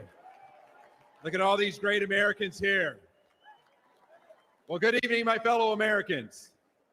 My name is Scotty Neal, and I'm a proud United States Army Green Beret veteran. Thank you. And the most important part is I'm a proud veteran entrepreneur. Almost 23 years ago, Al-Qaeda declared war on America September 11th, 2001. Weeks later, Green Berets from the 5th Special Forces Group became the first Americans in uniform to deploy to Afghanistan, and I was one of them. Thank you. Deep in enemy territory, some of us rode on horses. Some of us went further behind the lines to track down the terrorists who killed our fellow Americans. Today, they call us the horse soldiers. Thank you. For the next 17 years, we were on the forefront of this country in Iraq, in Africa. Again and again, we deployed for our fellow Americans. Some of us sacrificed our bodies Some of us sacrificed our lives for the American people. And for me, America was worth it. Thank you. Thank you. Now, after leaving the military, I wanted to live the American dream I had been defending. And I wanted to start a business with my friends that I served with. Today, my company's known as American Freedom Distillery, and we make Horse Soldier bourbon.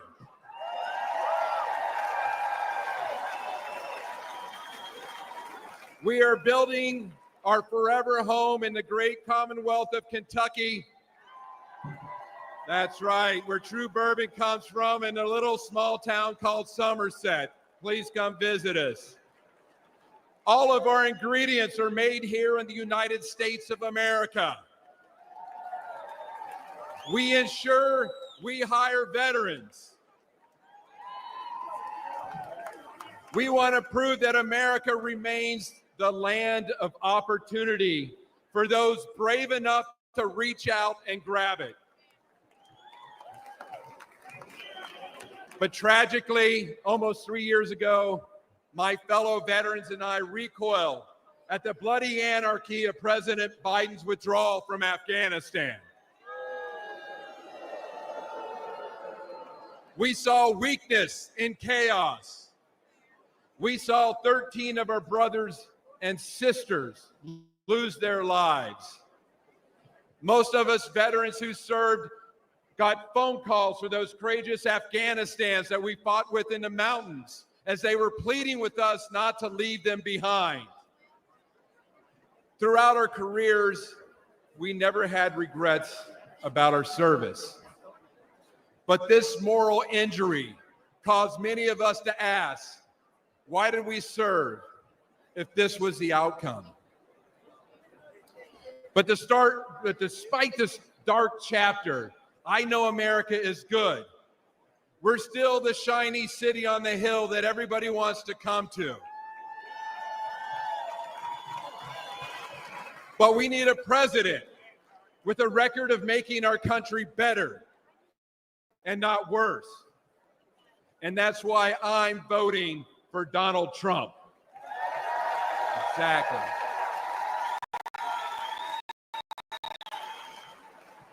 He encourages patriotic Americans to celebrate the country they love. He supports anyone brave enough to reach out for the American dream and to fight for it. And he's the only candidate in this race who embodies the American determination and decisiveness. Let's make America strong again.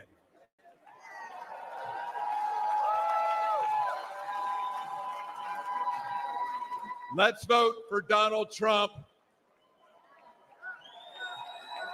Thank you. The oppresso liber. God bless America.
And please welcome Kimberly Guilfoyle.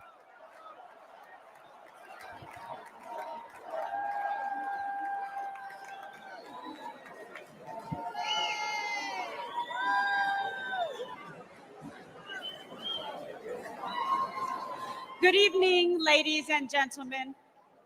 Like you, I have spent much of my time the last few days in prayer. And I know that God has put an armor of protection over Donald Trump.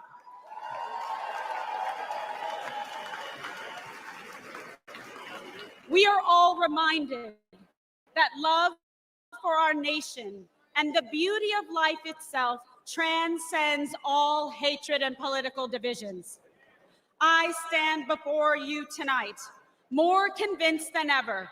This is the most important election in our lifetime. This election will decide the fate of our great nation. And that is why we must elect President Donald John Trump.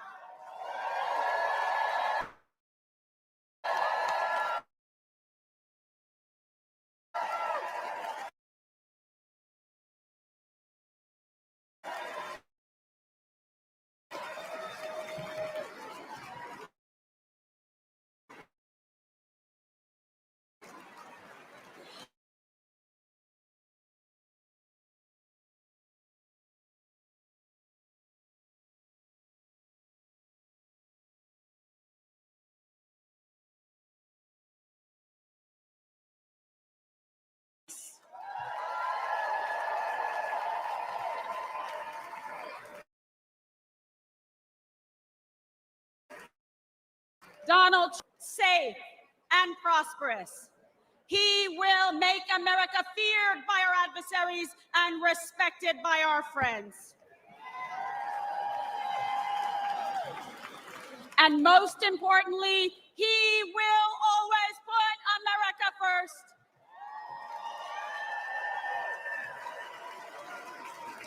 After 4 years of Joe Biden's disastrous America Last agenda, our country is more dangerous, vulnerable, and impoverished than anyone had thought possible. President Trump handed Biden a booming economy and a strong nation. All Joe had to do was leave it alone and take a nap.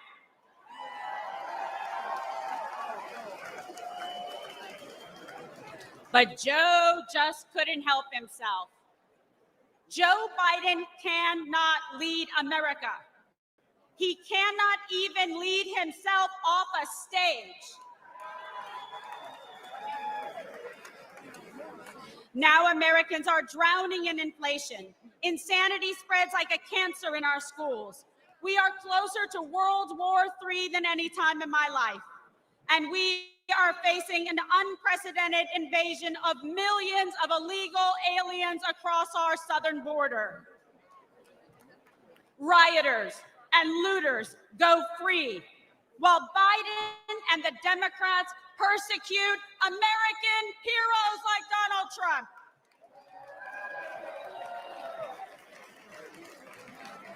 Tens of millions of Americans are made to feel like enemies in our own country. An enemy for wanting to defend our border, for not wanting our children indoctrinated in school, for not wanting to erase our history, for praying to our God, saying what we think, and fighting for what we believe. It is no wonder that the heroes who stormed the beaches of Normandy and faced down communism sadly say they don't recognize our country anymore. This is not an accident. The powerful elites in the swamp will say anything to crush and destroy the America First movement. But we will never give up, and neither will Donald J. Trump.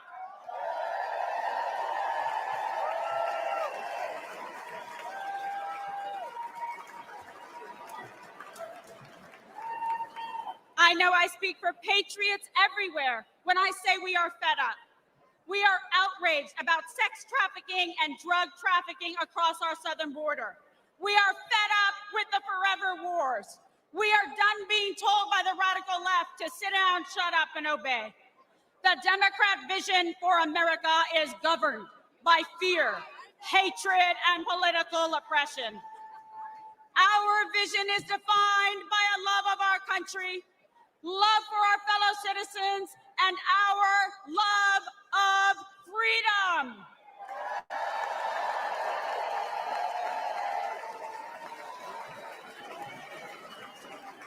In our vision, we will secure the southern border and deport the violent criminal aliens once and for all.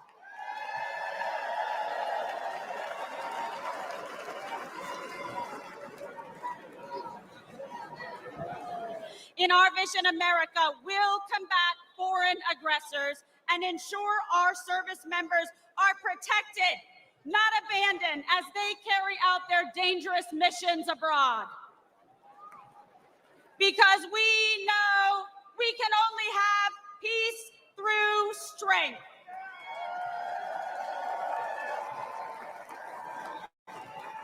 We will restore an era of national pride, where freedom of speech is respected and cancel culture is ended. Where high school girls only compete with other girls, not biological men.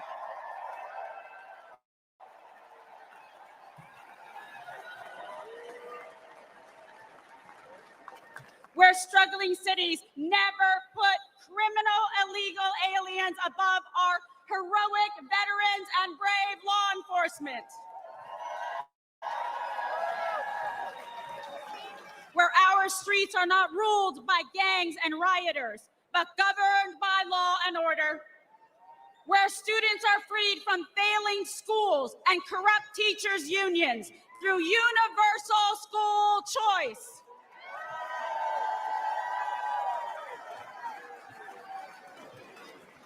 Where our most sacred institutions are not weaponized against political opponents, but are fair, equal, and just.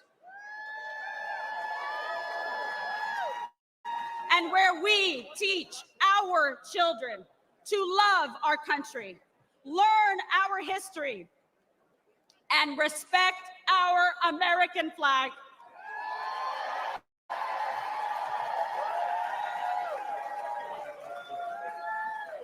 I believe in America. I believe in our freedom and liberty. And I believe in Donald John Trump.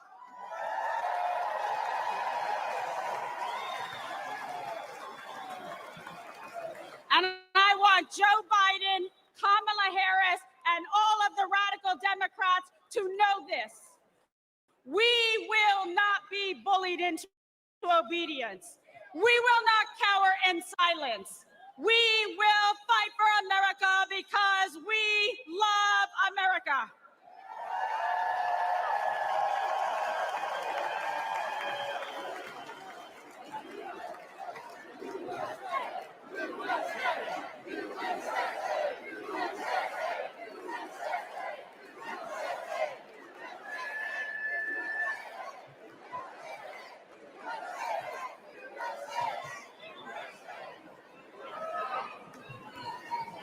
I stand before you as a working mother, a former prosecutor, a Catholic, and a proud Latina.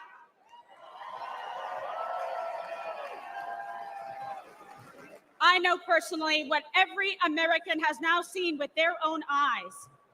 I know the measure of the man that stands before us. Donald Trump will never stop fighting for you.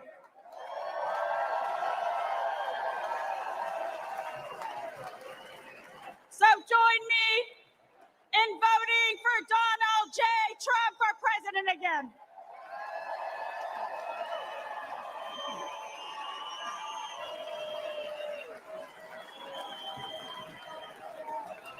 Victory is in our sights. America's future is in our hands. America's destiny is in our control. and America's prosperity is in our hearts and souls.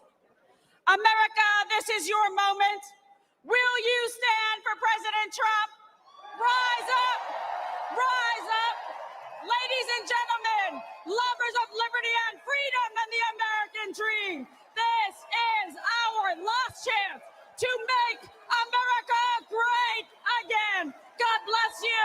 God bless President Trump, and may God bless America.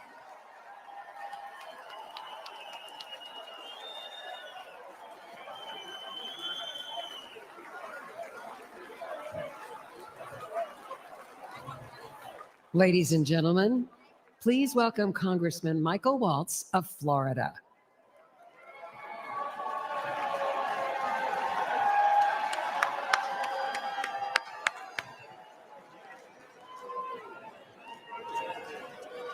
I am so honored.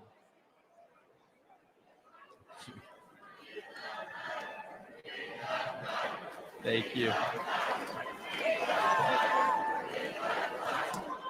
Thank you. Thank you. Hello, Patriots. I am so honored to stand before you as a 27-year Army veteran and the first Green Beret ever elected to Congress. And I'm joined tonight by my beautiful wife, Julia, who, oh, by the way, has more combat tours than I do. Look, folks, we have deployed all over the Middle East, all over Africa, all over Afghanistan, and I have never in my lifetime seen the world falling apart like it is under Joe Biden. And that's because under President Trump, we had a president who defeated ISIS, broke Iran, stood with Israel, always stood with our allies, made China pay. You didn't see any spy balloons under President Trump, did you? He deterred Russia. You know what he told Putin? You try anything, and I'll take the tops off the Kremlin. And he didn't dare, did he? He did under Obama. He did under Biden, but not under Donald J. Trump. He diffused North Korea. And importantly, he got our hostages home and didn't pay billions of dollars to get our Americans back. And here's my favorite part about Donald Trump, the commander-in-chief. He sat across the table from the bureaucrats and the generals and said, if you don't give our troops what they need, you know what he told the generals? You're fired. You're out of here. We're cleaning house. Everything takes too long, costs twice as much, and delivers half of what our troops need. And what do we have today? What do we have today with President Biden? What's he focused on? He's focused on pronouns. He's focused on renaming bases. He's focused on DEI. And here's my favorite. He's focused on building electric tanks. Has anybody seen any charging stations in the Middle East for the Biden's electric tanks? And here's what I can tell you straight up in combat. Our enemy's bullets, listen to me, folks, our enemy's bullets could give a damn about black, white, or brown, or about religion, or about gender, or about anything else. The only colors that matter in the foxhole are the red, white, and blue, baby. That's the only thing that matters. That's the only thing our military should care about. And that's the only thing our fellow soldiers care about. And that's the only thing President Trump cares about. Now, I want to tell you a story about the man, the leader, the commander-in-chief, that is Donald J. Trump. We all remember Biden's disgraceful withdrawal from Afghanistan, the debacle and the stain on our national conscience that was. The 13 Gold Star families have to relive it every day the ones that lost their sons and daughters that disgraceful day. Biden won't even take their calls. He calls it an outstanding success. He won't even take a meeting with them. Well, I called President Trump. We talked about it, and he said, Michael, I would love to meet them. Get him up here. Get him up here to Bedminster. He was scheduled, folks, hear me on this. He was scheduled to spend an hour with them. You know how long he spent? He spent 6 hours with them. He met each one. He listened. He cared. One of the moms kind of leaned over to me and she said, do you think he'll sign a picture of my son? I said, oh, hell yeah, he will. Please ask. He will be happy to. And he spent hours more. And if that wasn't enough, he then has them up to dinner. And at the start of the dinner, he promised them this. When he gets back in the White House, he will release all the tapes, all the videos, all the records, all the emails, and give these families the accountability and the transparency that they deserve and that they will never get from Joe Biden.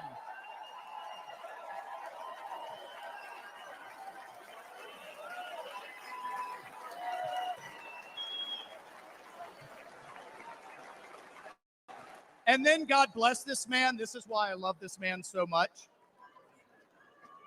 He had them laughing.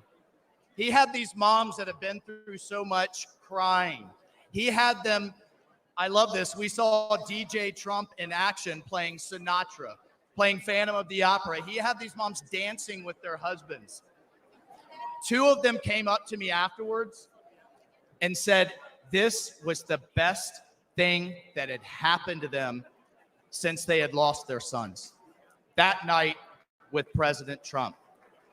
Mr. President,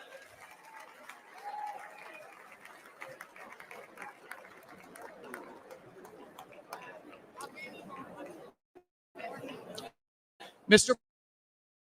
President, you helped them heal. And I will forever, and they will be forever.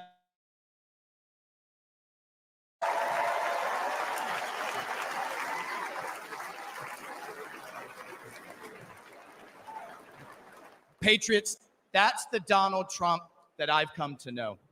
That's the Donald Trump and the commander-in-chief we all know. That's the Donald Trump the media never wants you to see. That is the Donald Trump we must have as commander-in-chief back in the White House this November. We need it. The country needs it. The world needs it, because we will once again have peace through America's strength. God bless you. I salute you. Let's go fight, fight, fight, and let's win.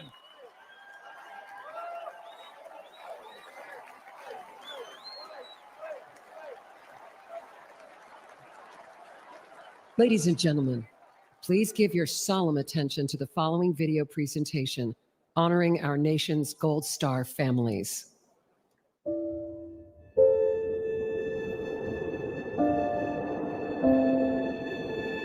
I'm Jim McCollum. I'm the father of Marine Lance Corporal Riley James McCollum, and I'm here to speak for him.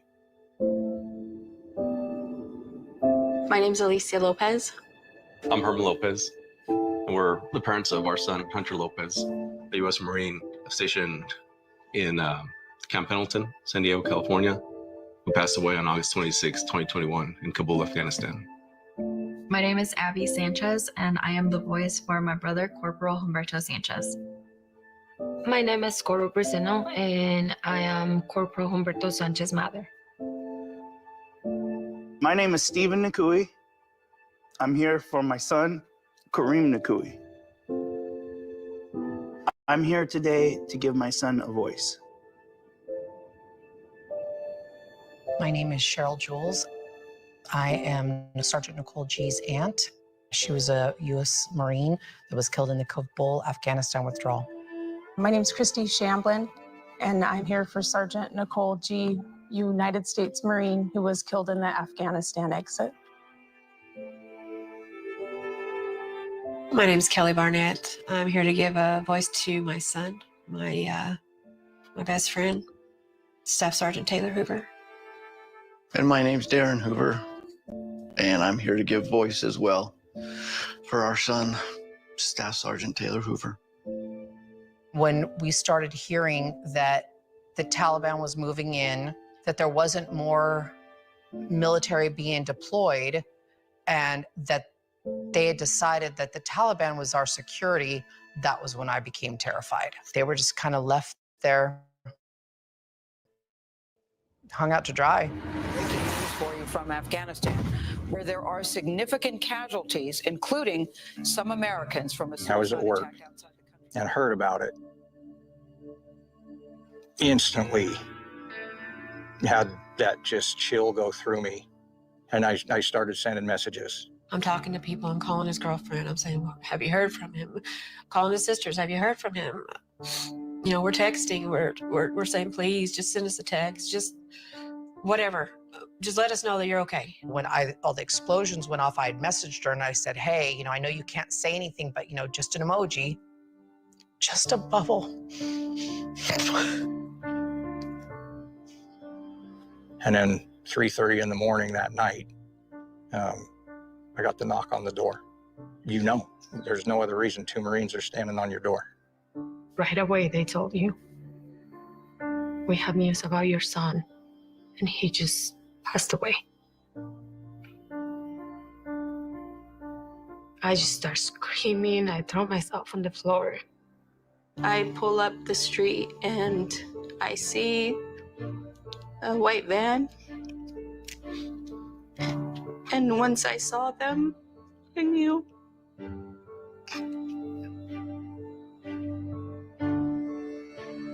It's surreal. Seeing all those flag-draped coffins in the back of a C-17 is something you'll never forget. And it really drives home that, you know, these young men and women gave the ultimate sacrifice. They had all the families within this large room.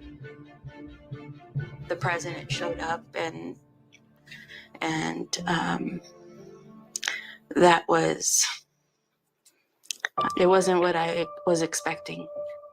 You know, this guy's sitting across from me on that tarmac, and he keeps looking at his watch. Biden did not want to be there. I don't know what he wanted to do, but he did not want to be there. He looked at his watch multiple times. I saw it 3 times. He didn't say anything about Riley. And to this day, he has yet to say those 13 kids' names. And that makes me so upset because those kids were serving their country. Those kids, they were giving their life for this country. And I always said they were thinking that their commander-in-chief was gonna have their back because they were fighting for this country, and that didn't happen. The administration, the White House, our president has never once mentioned their names, not one of them. Honestly, I don't feel like Joe Biden cared. He just had no empathy for us at all. I do think incompetence played a huge factor in what happened. Bad decision, bad leadership, and it all starts at the top. Joe Biden should not be leading this country. There was no point in making that hard deadline August 31st. It was 100% a political stunt. He let my son down. He let the 13 down. He let the 45 wounded down. He let those 174 civilians down. He let our country down. And then what it hurts the most is that they could be here.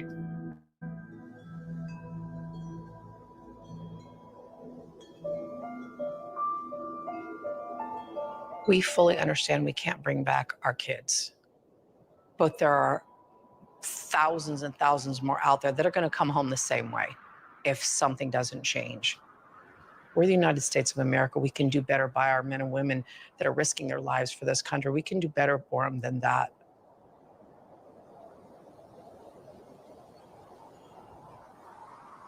To this day, Joe Biden and Kamala Harris have never mentioned these fallen soldiers' names. President President Trump will never forget them.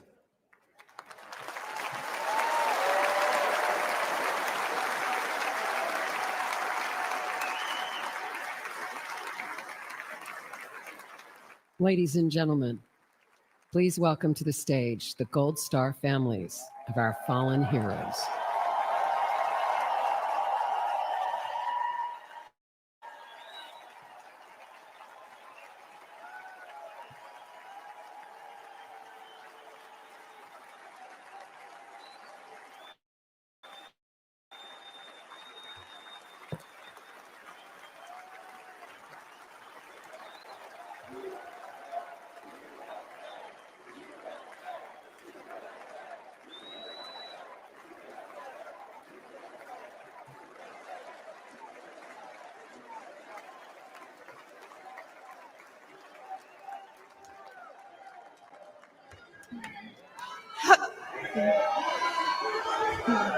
Hello, America. I'm Christy Shamblin. My daughter-in-law, Sergeant Nicole Leanne G.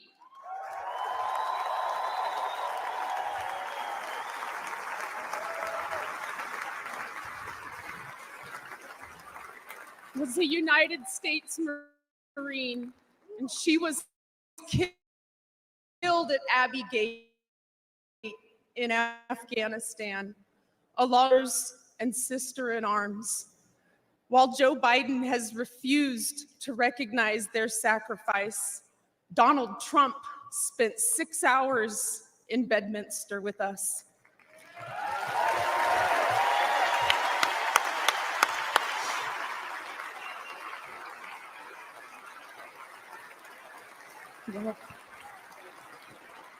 He allowed us to grieve. He allowed us to remember our heroes. Donald Trump knew all of our children's names. He knew their stories, and he spoke to us in a way that made us feel understood, like he knew our kids. Donald Trump carried the weight for a few hours with me.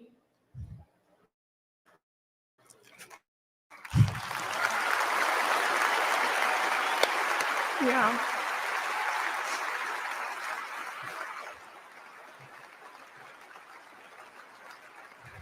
And for the first time since Nicole's death, I felt I wasn't alone in my grief. Thank you.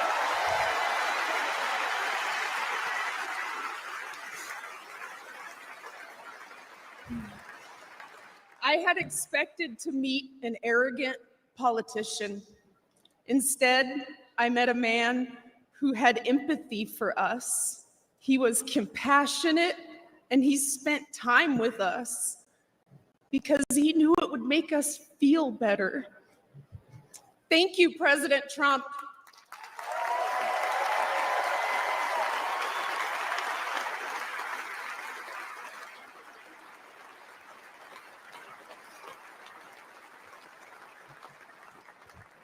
I'm Cheryl Jules, Nicole's aunt. Joe Biden said the withdrawal from Afghanistan was an extraordinary success. An extraordinary success. Look at our faces. Look at our pain and our heartbreak. And look at our rage. That was not an extraordinary success. The humiliation of our nation was not an extraordinary success.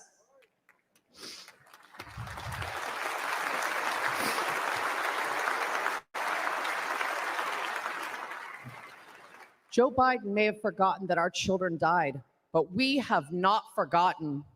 Donald Trump has not forgotten.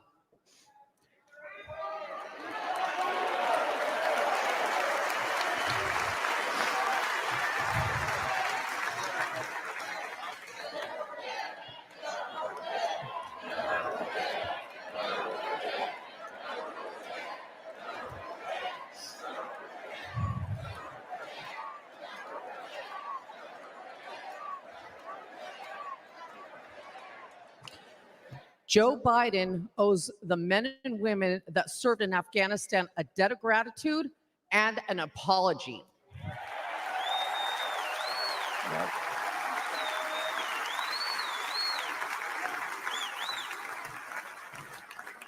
Donald Trump loves his country and will never forget the sacrifice and bravery of our service members.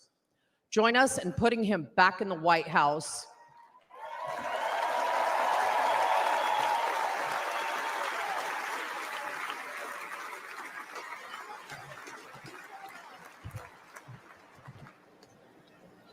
I'm Alicia Lopez, and this is my husband, Herman. Our son, Corporal Hunter Lopez, whose name Joe Biden has refused to say out loud, was killed on August 26, 2021. He died during Joe Biden's disastrous withdrawal from Afghanistan. Hunter was 22 years old and planned to come home to California after his tour to follow in our footsteps. Herman and I work for the Riverside County Sheriff's Office.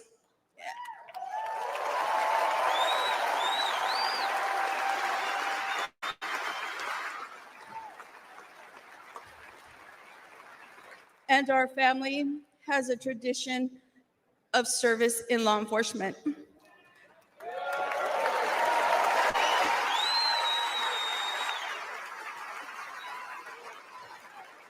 Hunter was excited to carry it on. Instead, in the nearly 3 years since Hunter's been gone, there has been silence.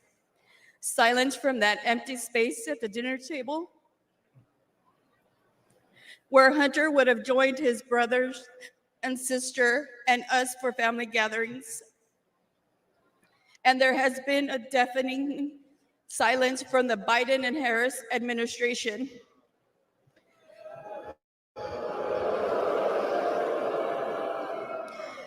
Despite our pleas for answers and accountability, they have pushed us away and tried to silence us. The Biden administration has not owned up to the bad decisions. They have not been transparent about their failures. And their so-called leaders work to protect themselves rather than our sons and daughters who took the oath to defend our country.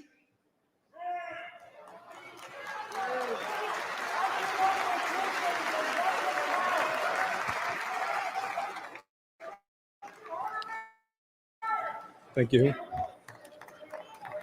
When Hunter and the other service members' bodies were returned to the U.S. in Dover, Delaware, Joe Biden met the plane.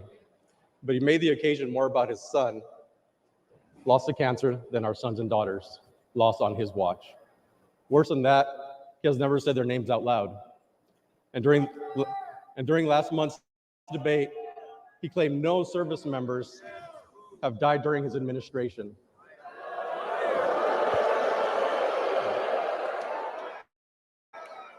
None.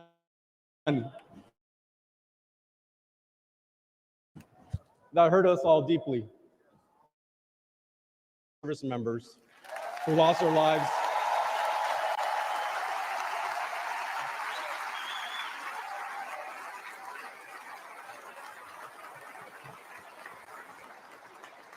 all 13 service members who lost their lives at Abbey Gate. David Espinoza.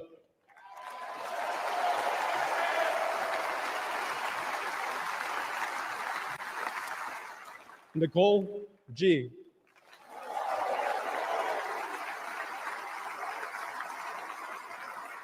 Taylor Hoover.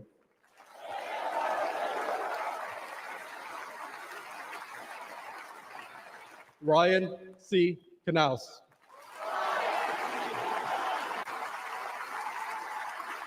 Riley McCollum.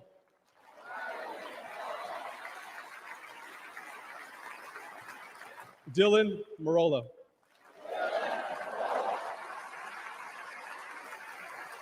Kareem Nakui. Dagan Page.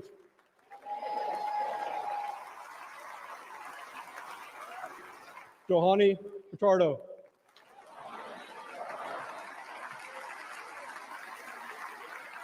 Humberto Sanchez.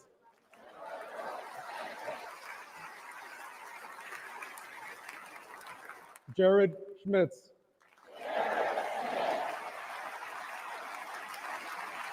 Maxon Sobiak. And my son, Hunter Lopez.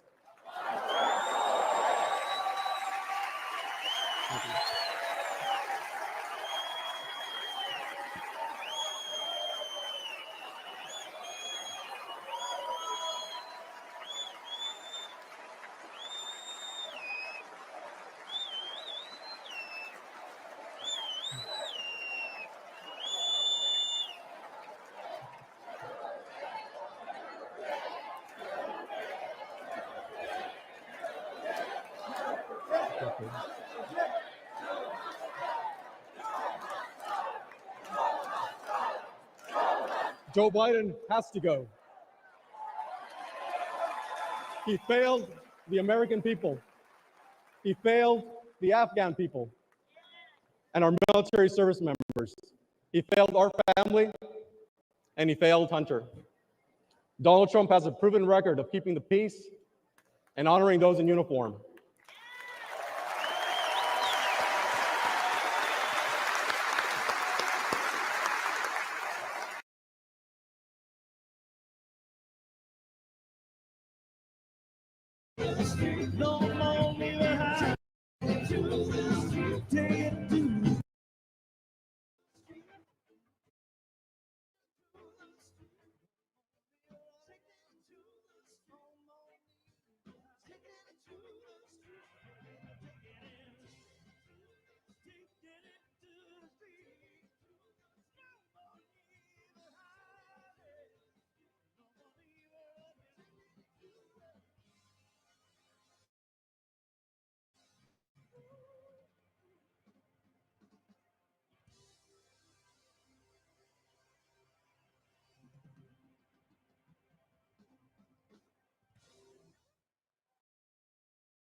Commander-in-Chief had their backs. He was there with them on graduation day, visited with them here and around the world, gave them their largest pay raise in a decade, and he never forgot them after they served, and made sure every vet finally got the health care they deserved. President Trump, he's making America safe and strong again. Ladies and gentlemen, please welcome Congressman Brian Mast of Florida.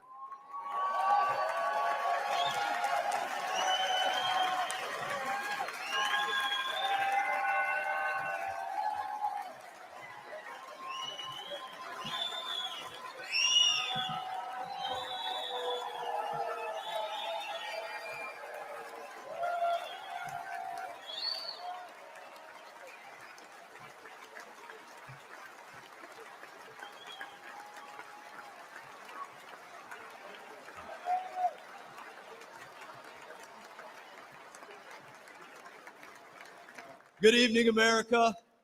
I'm Congressman Brian Mast. Now I've got to start with a salute to every warrior standing guard around the globe on an aircraft carrier, in a foxhole, on a base somewhere, in this audience, or just watching from home. We love you, veterans.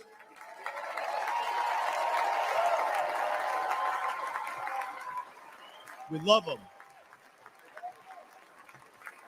We love them.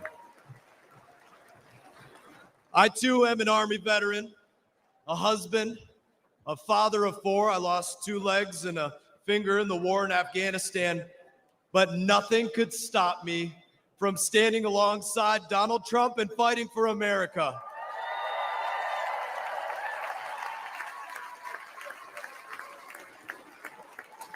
Every one of you American service members and every veteran knows the dangers when we join the armed forces, but we risk our lives because we believe in America.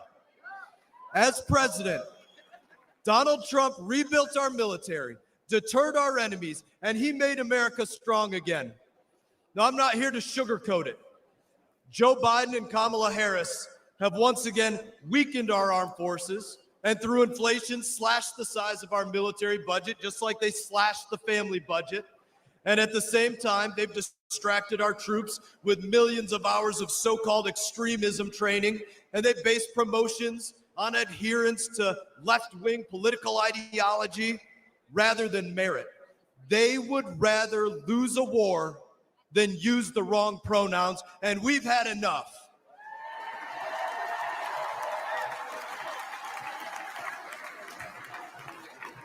Donald Trump knows that our military needs warriors and not woke weaklings lecturing our warriors.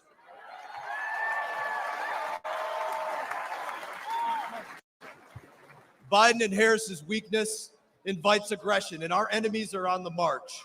Russia invaded Ukraine, Hamas attacked Israel, Iran is funding terror across the Middle East, and the Chinese Communist Party has Taiwan in their crosshairs. And with his botched withdrawal from Afghanistan, Biden delivered what President Trump rightly called the most embarrassing day in American history. And what's worse is that Joe Biden doesn't even remember that it cost the lives of 13 American heroes. But when their coffins arrived at Dover, he did remember to check his watch, didn't he?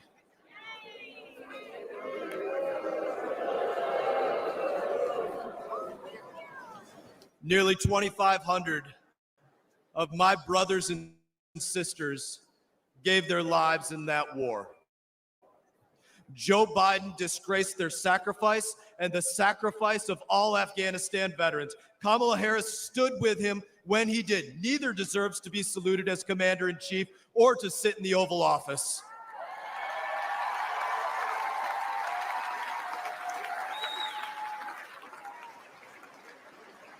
American veterans and American service members deserve better. America deserves better.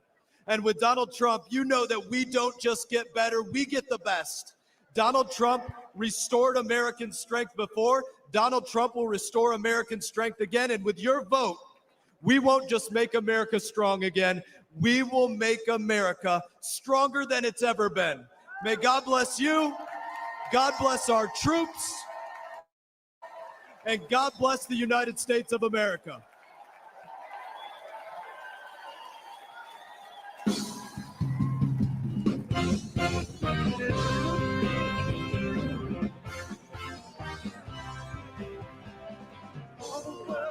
So easy to see. People everywhere just want to be free. Listen, please, listen, that's the way it should be. Peace in the valley, people got to be free.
Ladies and gentlemen, please welcome Congresswoman Nancy Mace of South Carolina.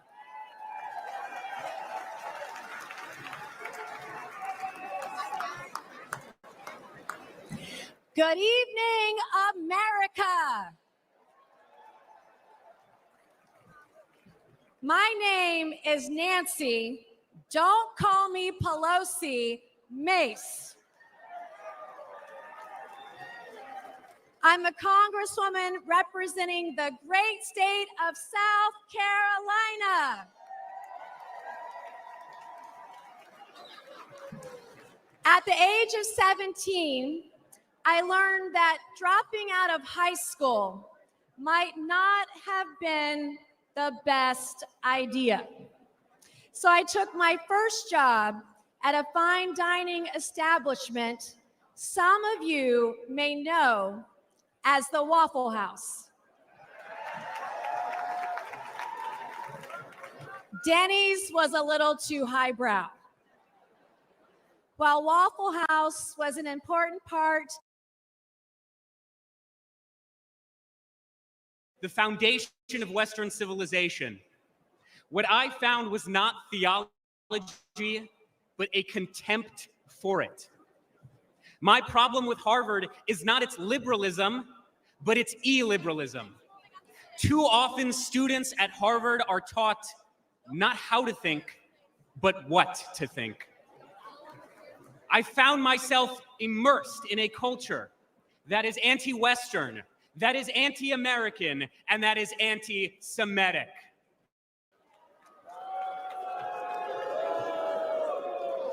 After October 7th, the world finally saw what I and so many Jewish students across this country experienced almost every day.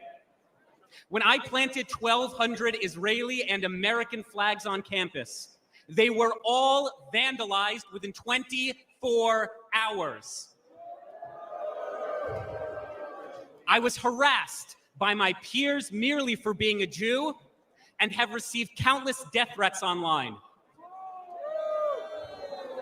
Students and professors have openly called for new Hamas-style attacks against the United States. And perhaps most damning, when Hamas terrorists butchered 45 American citizens on October 7th, when they took 12 Americans hostage, Harvard refused to immediately and unequivocally condemn this atrocity. My fellow Americans, the anti-Semitic bigotry, unfortunately, extends far beyond the universities. Although I once voted for Bernie Sanders, I now recognize that the far left has not only abandoned the Jewish people, but the American people.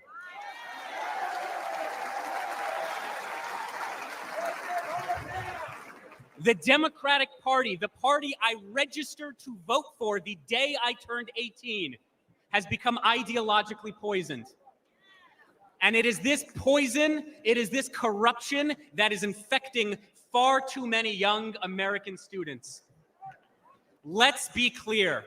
The far left's anti-Semitic extremism has no virtue, and the radicalism on our campuses and on our streets has no moral legitimacy.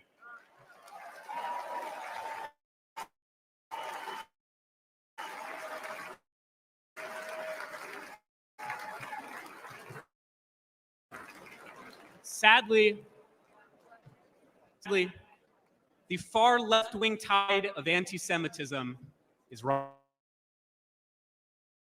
rising. Back. I am proud to support President Trump's policies to expel foreign students who violate our laws, harass our Jewish classmates, and desecrate our freedoms.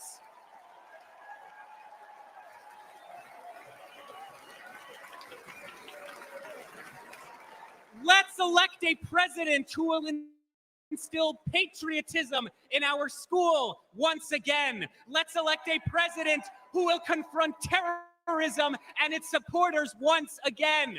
Let's elect a president who recognizes that although Harvard and the Ivy Leagues have long abandoned the United States of America, the Jewish people never will. Because Jewish values are American land of Israel.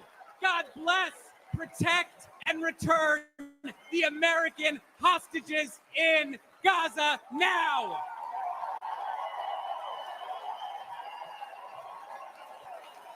Ladies and gentlemen, please welcome the parents of an American hostage held in Gaza, Orna and Ronan Nutra.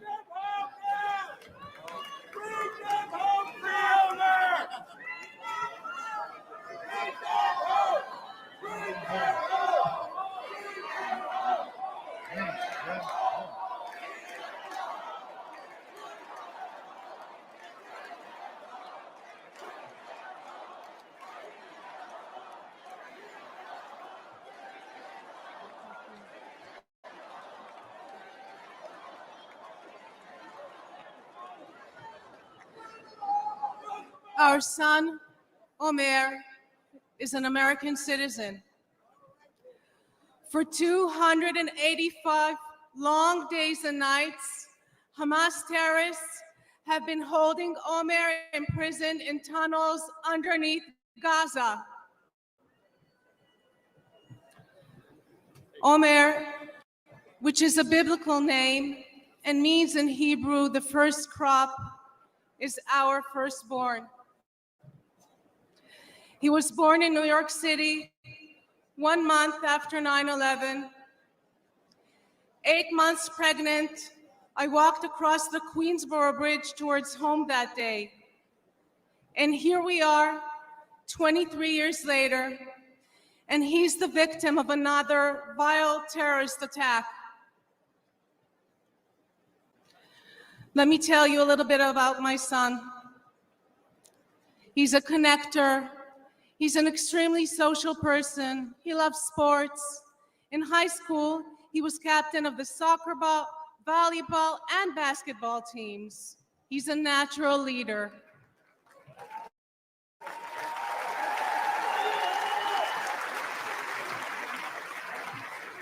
And he cares deeply about others and about helping them grow. He turned 22 on October 14th, 2023. And instead of celebrating with us and with his friends, he spent his birthday as a hostage of Hamas terrorists. Imagine, over 9 months, not knowing whether your son is alive, waking up every morning, praying that he too is still waking up every morning, that he is strong and is surviving. I recite Psalm 23 in his merit every single day. Gam ki elech begei tzal mavet, lo irara ki ata imadi. I walk through the shadow of the valley of the shadow of the death. I will fear no evil, for thou art with me. Thy rod and thy staff, they comfort me. Bring them home.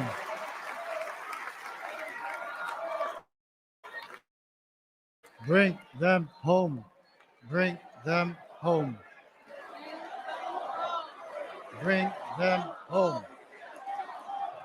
Bring them home.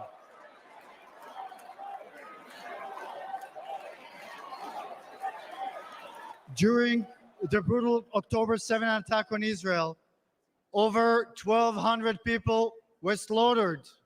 Of them, 45 were American citizens. Where is the outrage? Where is it? This was not merely an attack on Israel. This was and remains an attack on Americans. Omer is one of 8 American hostages and one of 120 hostages still left in Gaza. Citizens of 24 countries and 5 different religions. still held by Hamas, denied basic human needs, their lives threatened every day. President Trump called us personally right after the attack when Omer was taken captive. We know he stands with the American hostages. We need our beautiful son back. And we need your support. We need your support to end this crisis and bring all the hostages back home.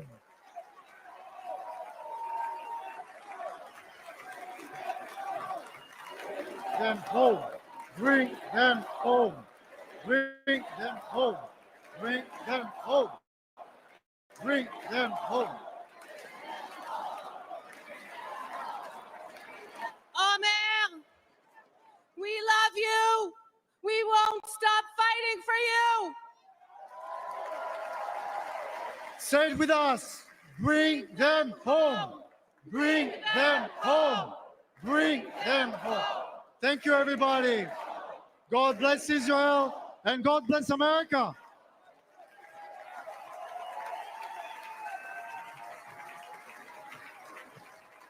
Ladies and gentlemen, former paratrooper, congressman, and New York State gubernatorial candidate, Lee Zeldin.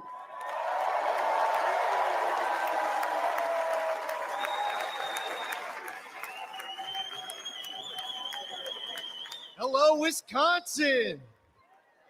I'm Lee Zeldin from New York.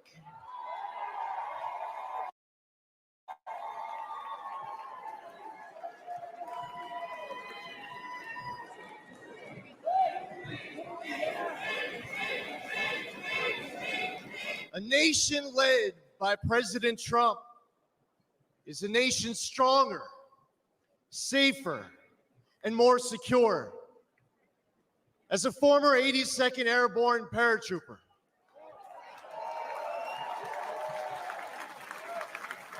I want a military focused on being the world's greatest fighting force, not its biggest social experiment.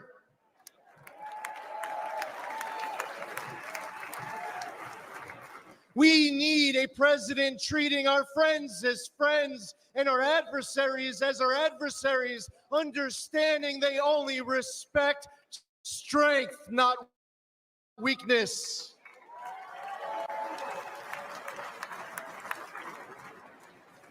I was on the House Foreign Affairs Committee under 3 presidents, but only one ended wars without starting new ones.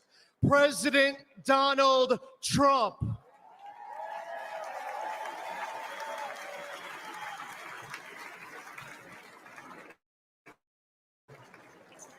As one of 2 Jewish Republicans in Congress, it was amazing to witness history-making progress, strengthening the U.S.-Israel relationship under President Trump, moving our embassy in Israel to Jerusalem, recognizing Israel's sovereignty over the Golan Heights, and launching the Abraham Accords, which no one said was possible.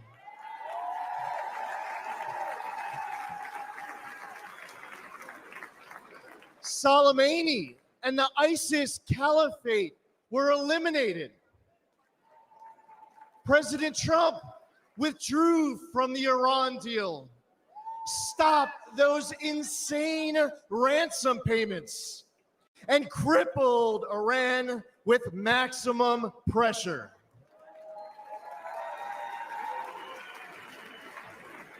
But then everything went downhill under Biden. Yes, the guy who advised Obama not to take out Osama, Joe Biden advised against the mission that killed Osama bin Laden.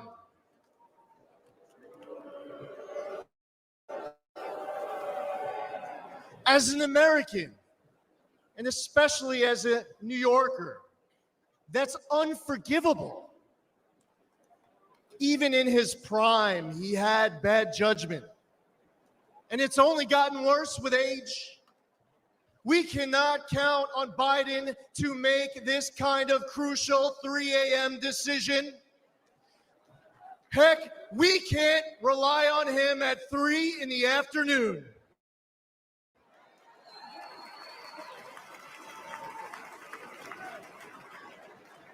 He has refilled Iran's coffers.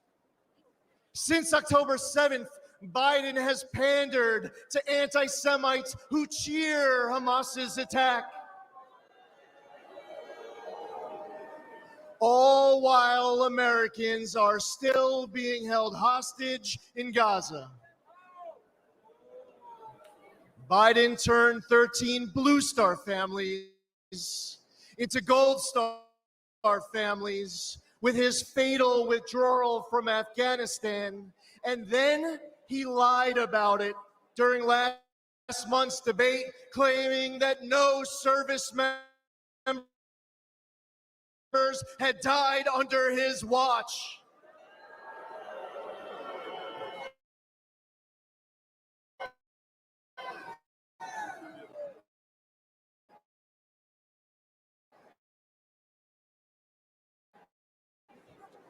We must elect President Trump. Defense shield for bad actors abroad.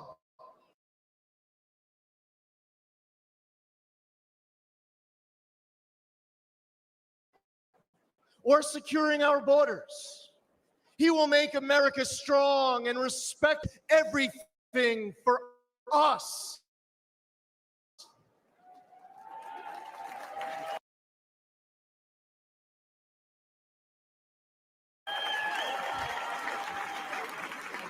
We need him back in the White House now more than ever before.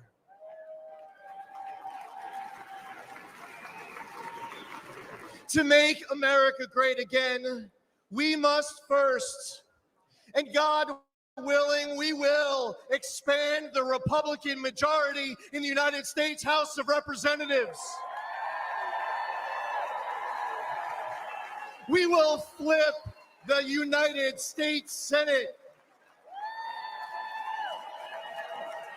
We are going to elect J.D. Vance, our next vice president. And we will make Donald J. Trump the 47th president of these United States. Thank you. God bless you. God bless President Trump and his family, and God bless America.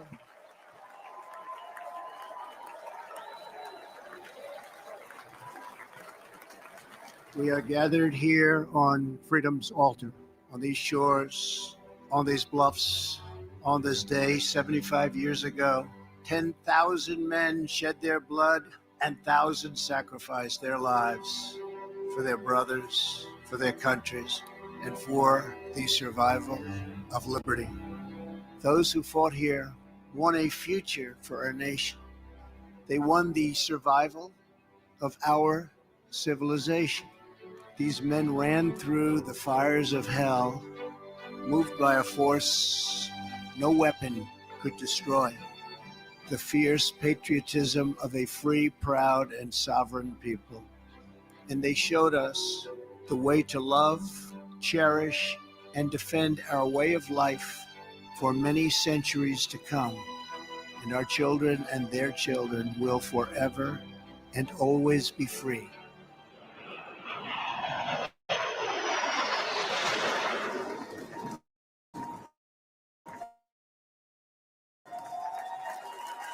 Ladies and gentlemen, please welcome World War II hero, William Peckrell.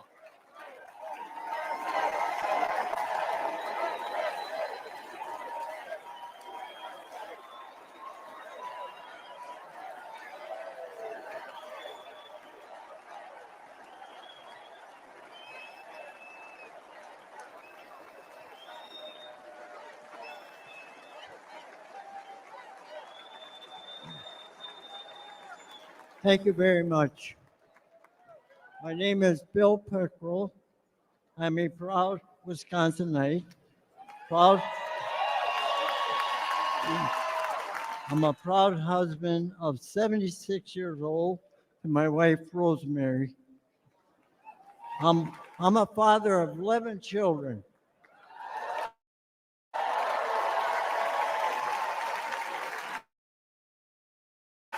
6 girls, 5 boys. Our family across 5 generations and a proud World War II veteran. I'm 90.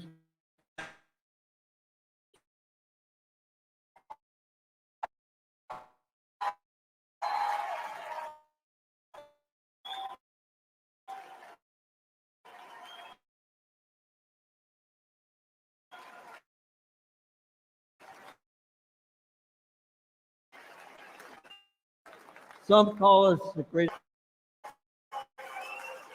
That's an honor, considering America is the greatest nation in the history of the world. I will never forget and witness the horror of the Nazis' war. My friends and I fought to stop the Nazis' last major push in the Western Front.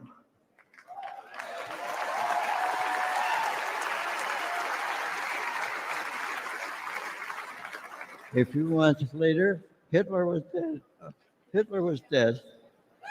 The Nazis were defeated.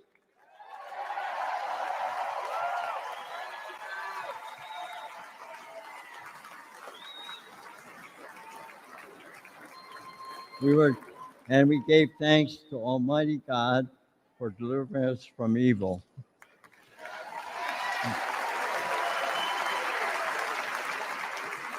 But not many of us came home. I still miss a lot of my friends on that beach. And there were many of us left. There aren't many of us left today. But for us, those of us who are here, that America is still worth fighting for.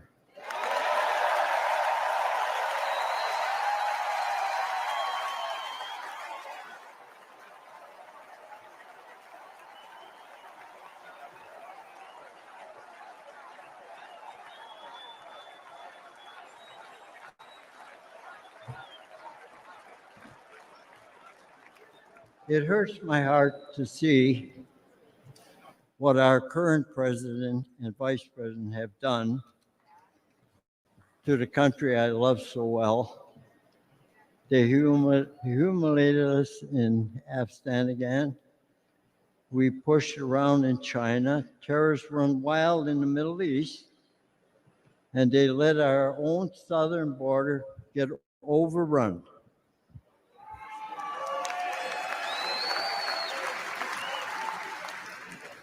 America, people say, America is an idea, but I believe America is much more than that. America is our home.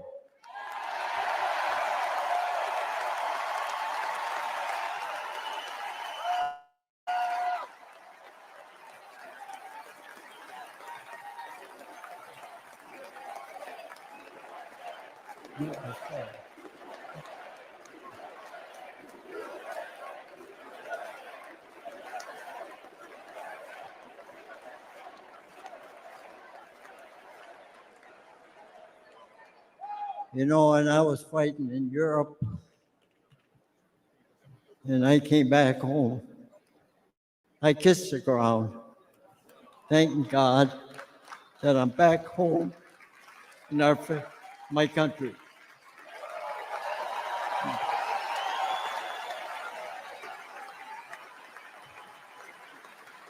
And where I come from, when somebody comes for me or my home, you dig in your boots in the ground and never look back.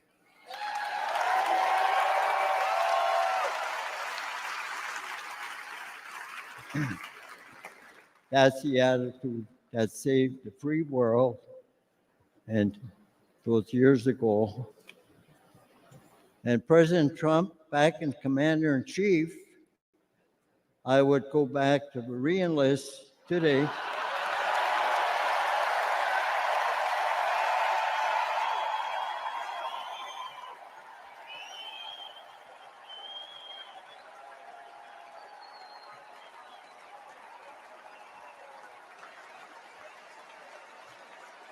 And I was stormed whatever beach you want, my country needs me to fight again. God bless you. God bless our home and the United States of America.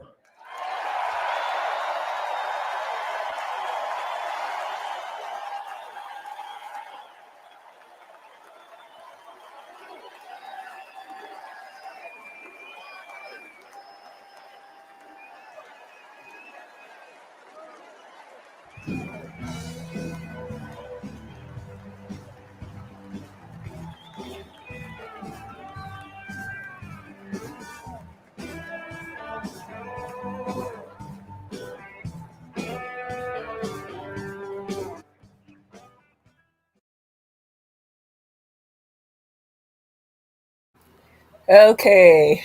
Oh, they went to a little bit of a break here. Let me just go over and look at Twitter really quick during this break. I think we'll probably see Vance coming on probably in the next half hour, I'd guess.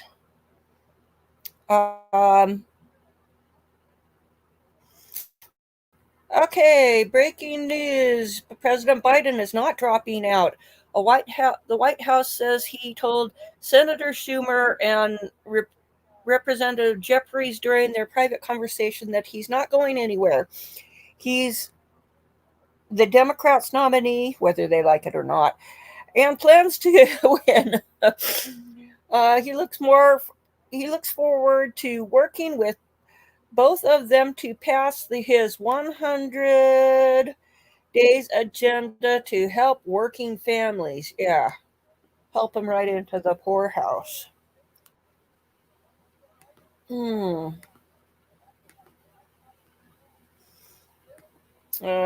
let's see what else we got.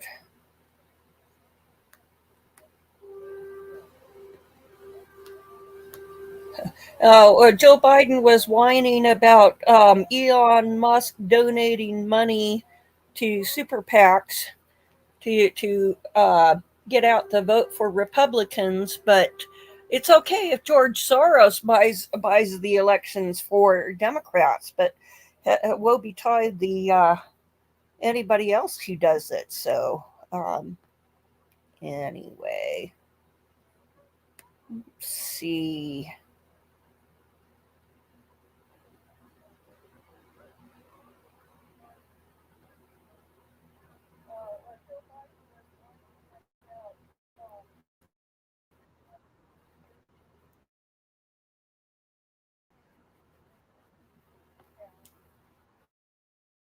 Commissioner says the Secret Service director is lying that the building the shooter was on was the responsibility of the local police department. The local Butler Township Police only duties assigned to them were strictly traffic detail. I was so frustrated and frankly hit my limit last night when I saw Secret Service saying it was the responsibility of the local police department. That's absolutely not correct. Correct. Holy crap. Again, we've got them blame shifting because Trump up, which it pretty much looks like they did.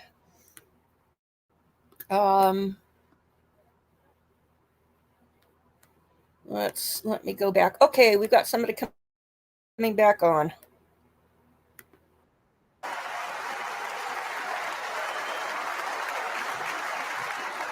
Oh, is this?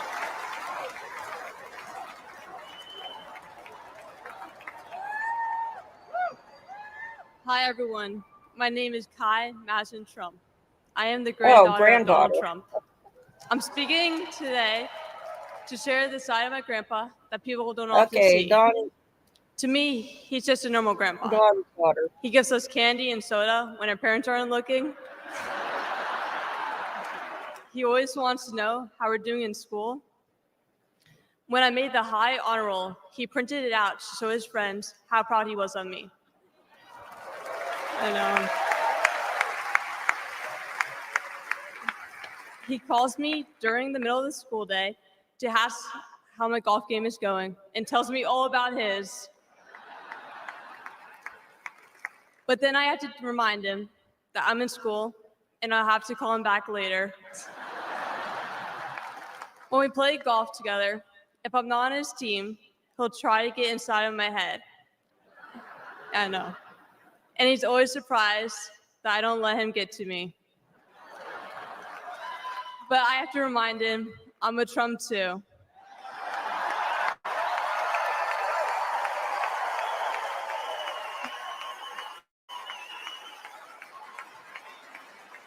Even when he's going through all these court cases, he always asks me how I'm doing. He always encourages me to push myself to be the most successful person I can be.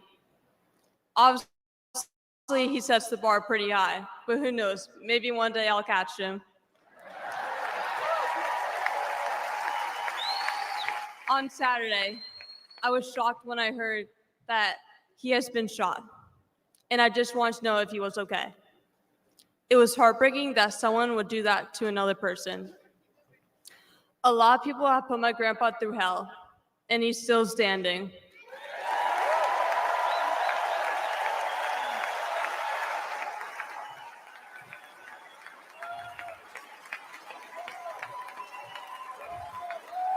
Grandpa, you are such an inspiration, and I love you.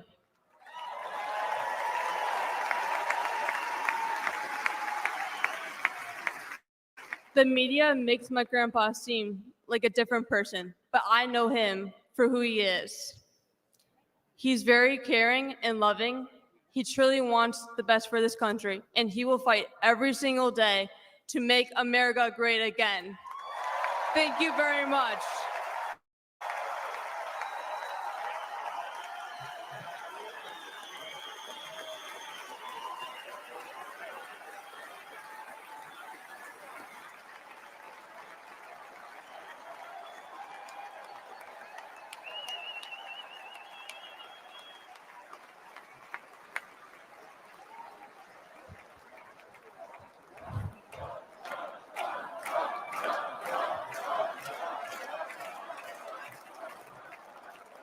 A lot of proud moments this week for my family.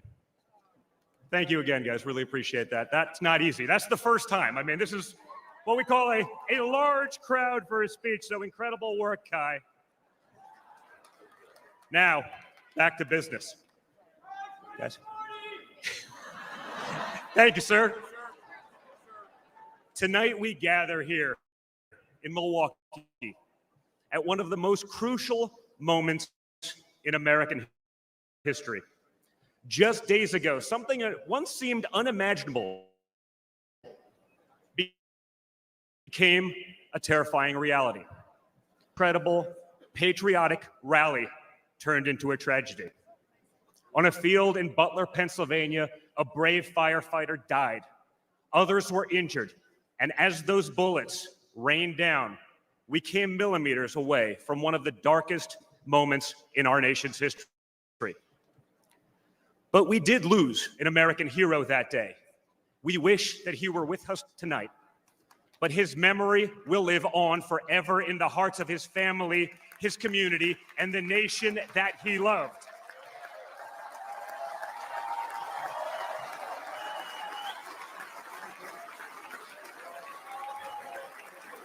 So I would like to take just a moment tonight to express our gratitude for the life and service of American hero, Corey Comparator.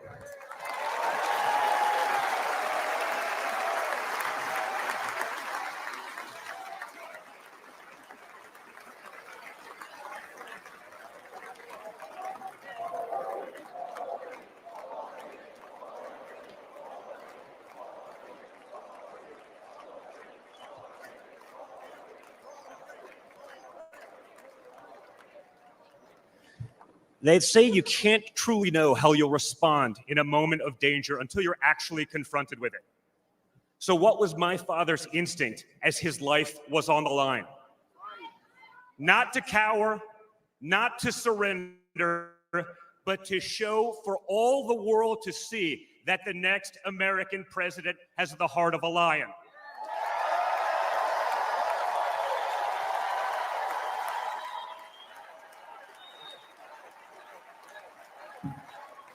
That the next American president has the courage to put the American people first once again.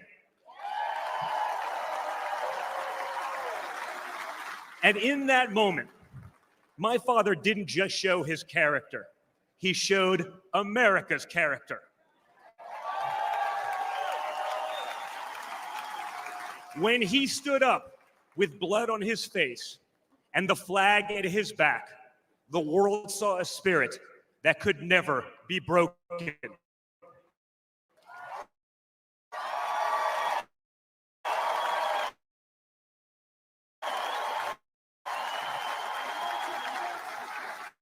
Is the true spirit of America.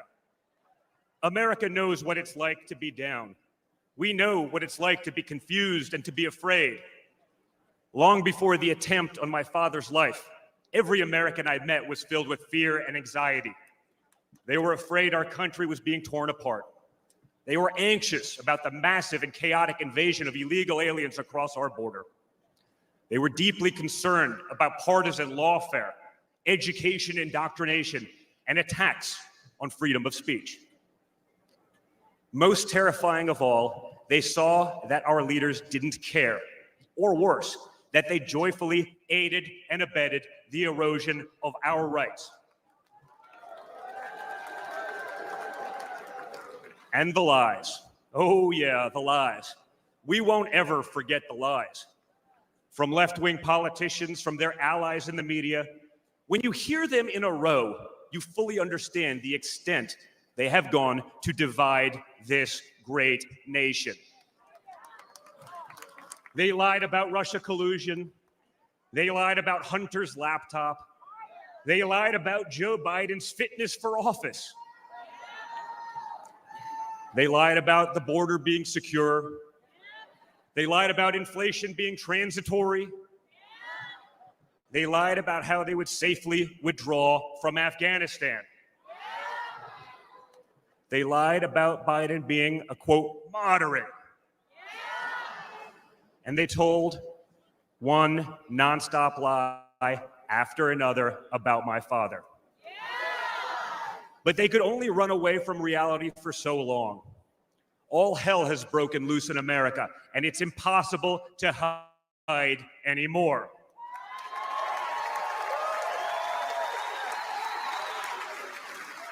Remember Build Back Better?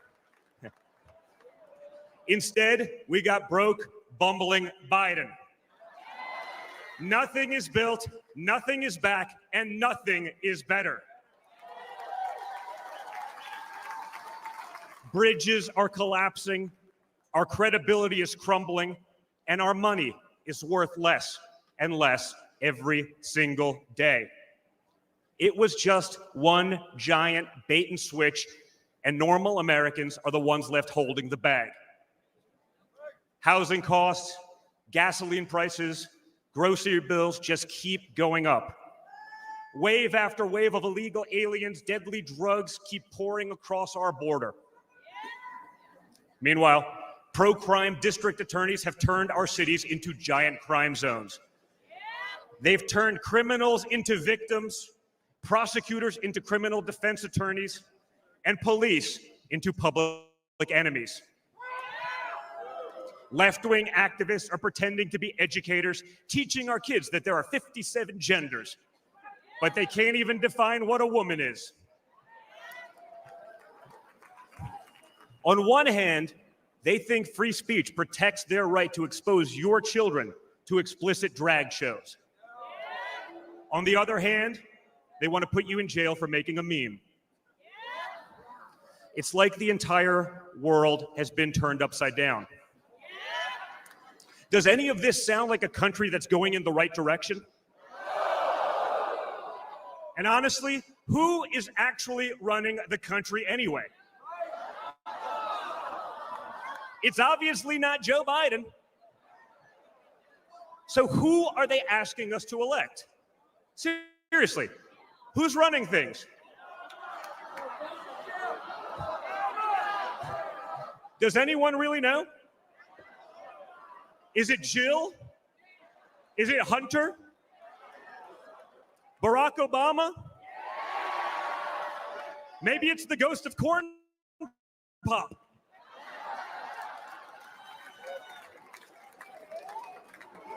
Whoever is running the show, the only thing they are effective at is persecuting my father. They twisted, contorted, and corrupted the criminal code to turn bookkeeping errors into felonies. They concocted new legal theories out of thin air. They imposed gag orders on my father because the last thing a defendant should be able to do is defend himself, right? They punished him for merely speaking the truth. They say they hate Vladimir Putin, but it sure seems like they've spent a lot of time copying his playbook.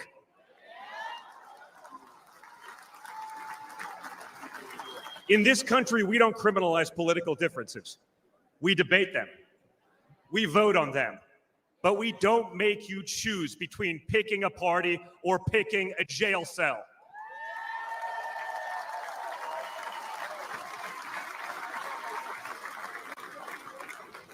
There was a time when the Democrats really wanted what was best for America, even if they had a different way of getting there.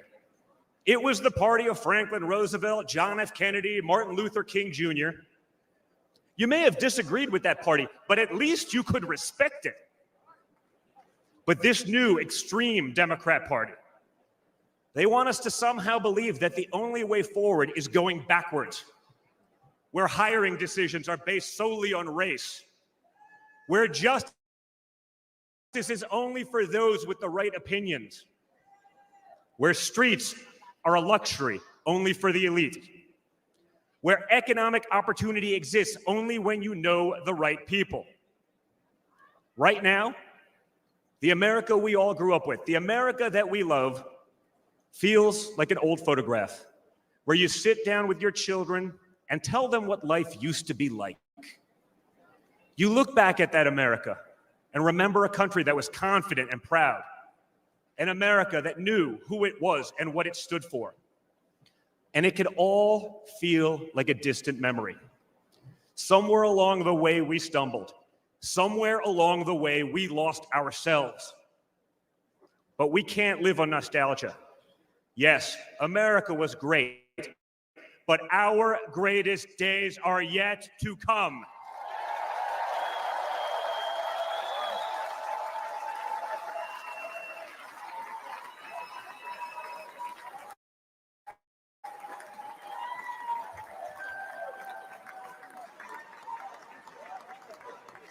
Because no matter how far off that old photo may feel, it's not the end of our story.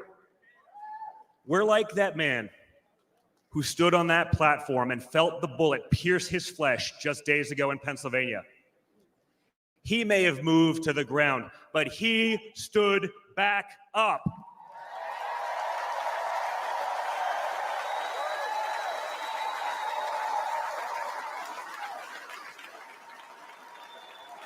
And when he did, my father raised his fist into the air. He looked out at the crowd. And what did he say?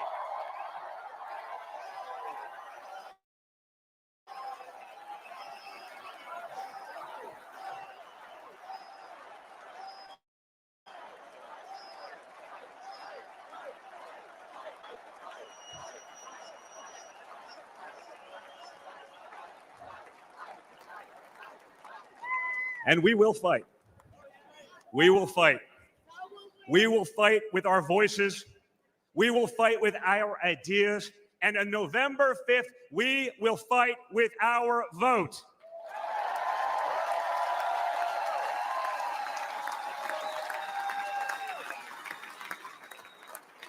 I've always been proud of him, but I've never been prouder of my father than I was in that moment. That's when the world found out that there is tough, and then there's Trump tough.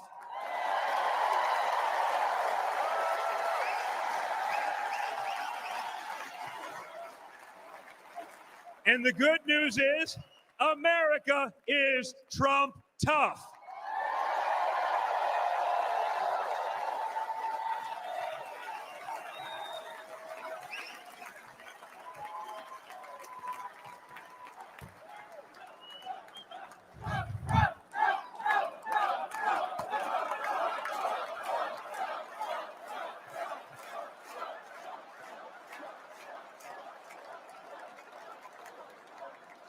In 1912, more than a century ago, another legendary Republican president came right here to Milwaukee. At a political rally less than 1 mile from where we stand tonight, Teddy Roosevelt was struck by a would-be assassin's bullet. But he didn't quit either. He finished his speech and he kept fighting.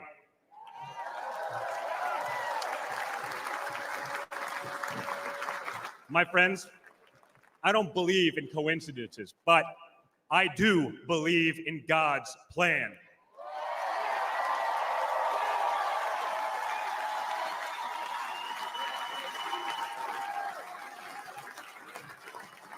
Today, Teddy Roosevelt's man in the arena has a name, and it's Donald J. Trump.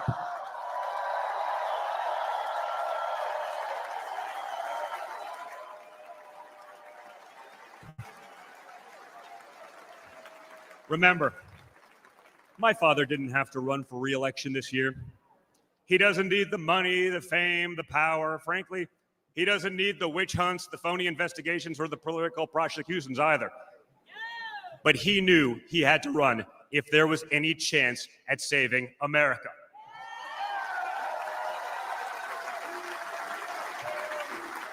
He's not doing it for himself. He's doing it for everyone here tonight, for everyone watching at home.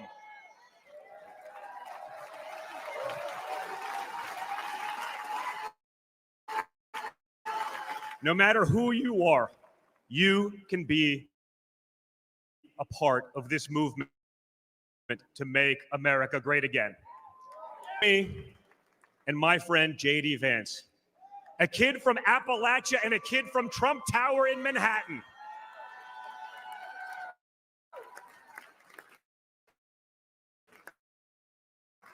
We grew up worlds apart, yet now we're both fighting side by side to save. And by the way, JD did make one hell of a vice president.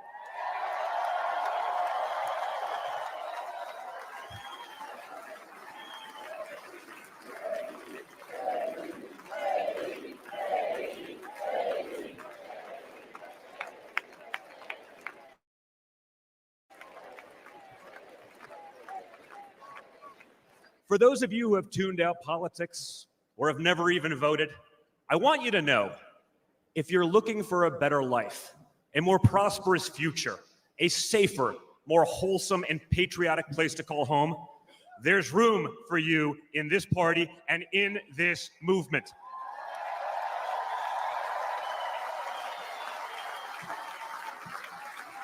In fact, you're the ones who matter most of all. My father has always said that the people he gets along with best are the people who really work for a living.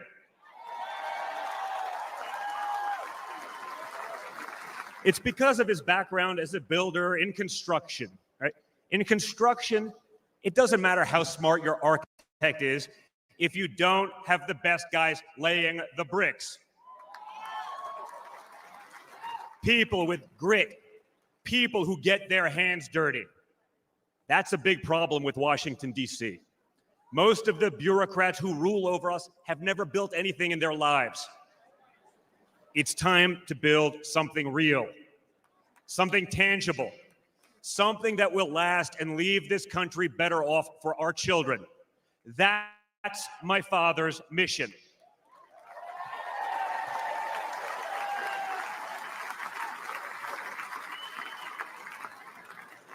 This November, we have a choice. It's a choice between one team that wants to build this country up and another that wants to tear this country down. It's a choice between people who are proud of America and people who are ashamed of America. And ultimately, it's a choice between America last and America first.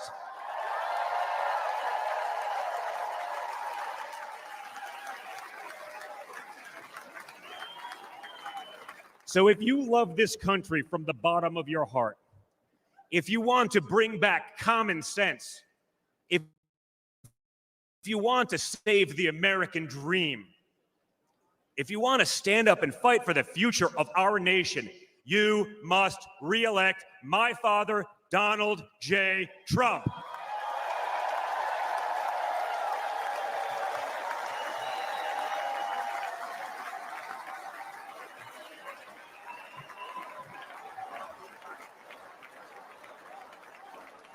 Together, we will make America great once again. Thank you. Thank you, Wisconsin.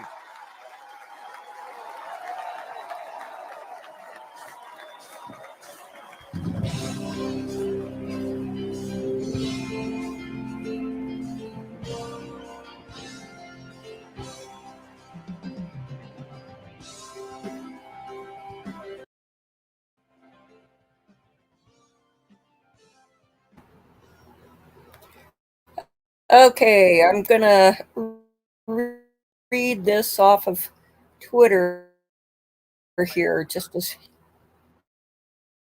news, shooter may have planned to kill Biden and Trump. Fox reports that senators were briefed on Thomas Cook's post on Steam. July 13th will be my premiere. Watch as it unfolds. Note his laptop showed searches for Trump, Biden, the DNC convention, and the July 13th Trump rally. The FBI found no specific ideology and no political discussions in the interviews. Note Crooks had 2 cell phones, and one found at the scene with a detonator and the other at home with 27 contacts, which the FBI is investigating. So,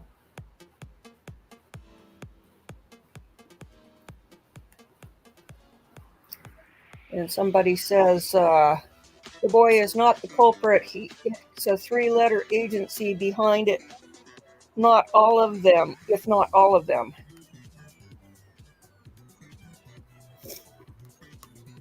Interesting times that we are living in.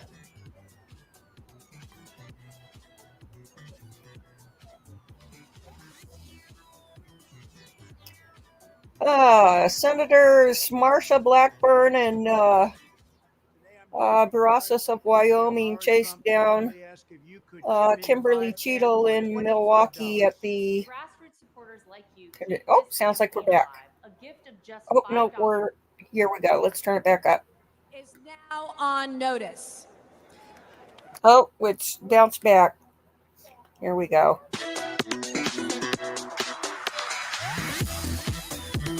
Trivia.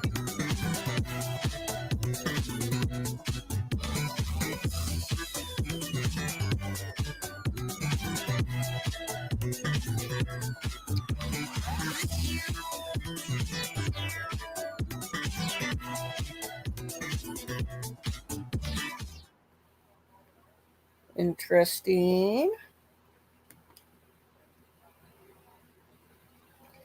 Okay. While we're waiting, let me see if there's anything else.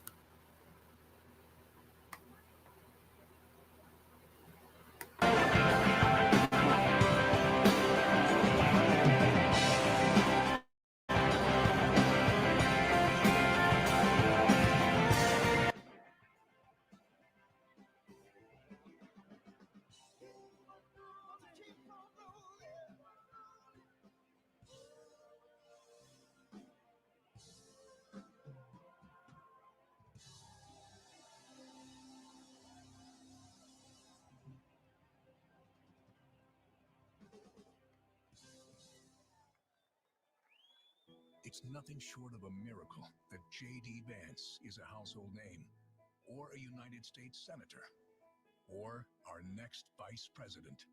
But here he is, born into poverty, his family torn apart by drug addiction. No money, no prospects, no future. J.D. joined the Marine Corps, used the GI Bill to attend college, then went to Yale and earned a law degree and shared his heartbreaking story in a best-selling book. Only in America is this story possible. But today, for many families, the American dream is now gone. And this is the team tough enough to bring it back. J. Vance understands that working families have become the forgotten families. Under Biden, wages are going down while prices skyrocket, forcing the majority of Americans to live paycheck to paycheck. Working families will have J.D. Vance fighting for them. Seniors, J.D. will have your backs too. No more deciding between putting food on your table and paying for the prescriptions you need. As a husband and father, J.D. knows the importance of fighting for a parent's right to protect their children. And you can count on this Marine to stand up for our soldiers who put their lives on the line for their country every day. J.D. Vance's story is one of perseverance, of duty, of commitment to what's right. It's an American story, and it's just getting started.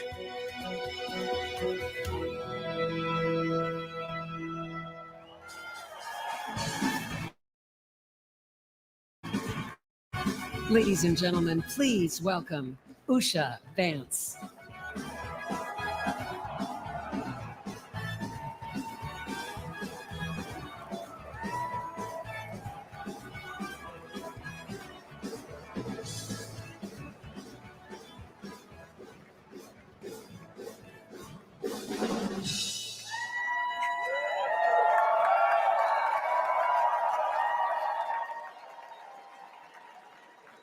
Good evening.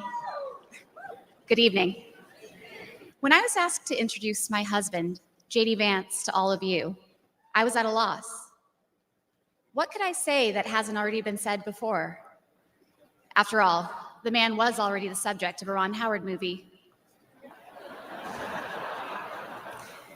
J.D. has shared much of his life through his own eloquent words.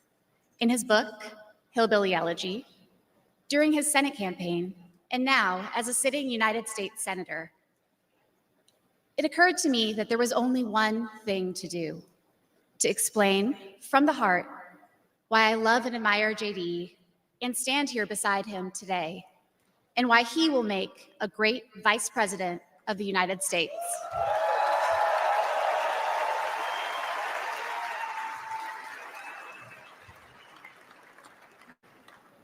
I met JD in law school when he was fresh out of Ohio State, which he attended with the support of the GI Bill. We were friends first because, who wouldn't want to be friends with JD? He was then, as now, the most interesting person I knew.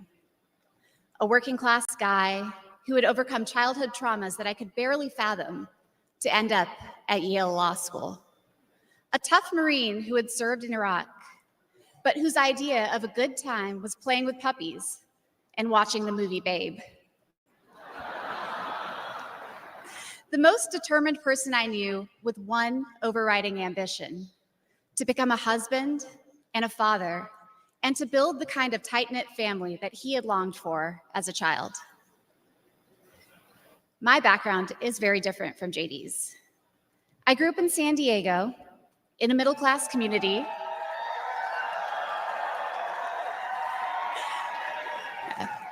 with two loving parents, both immigrants from India, and a wonderful sister. That JD and I could meet at all, let alone fall in love and marry, is a testament to this great country.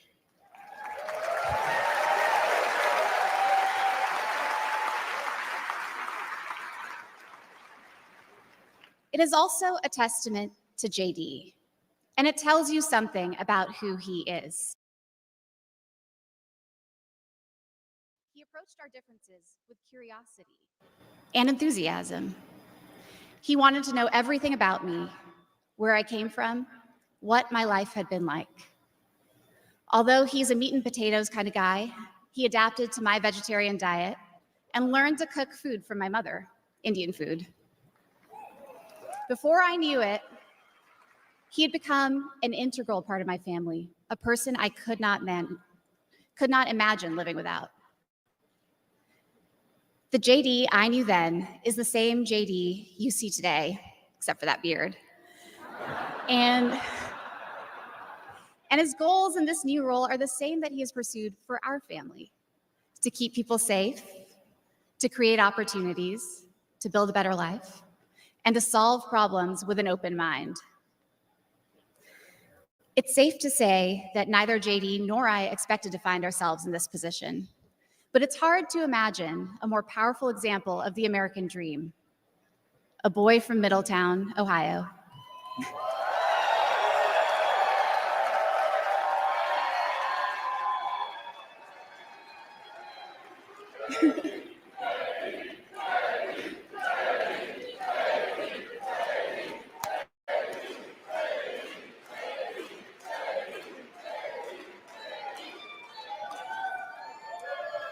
Raised by his grandmother through tough times, chosen to help lead our country through some of its greatest challenges. I am grateful to all of you for the trust you have placed in him and in our family. And with that, it is my great privilege to introduce my husband and the next Vice President of the United States, JD Vance.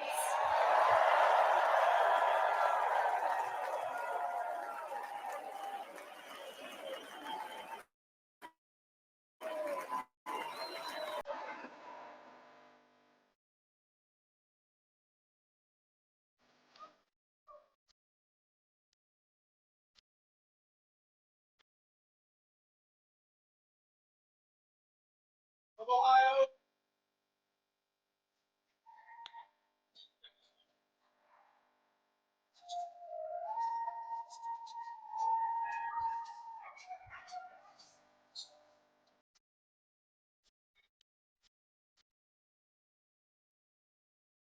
Thank you.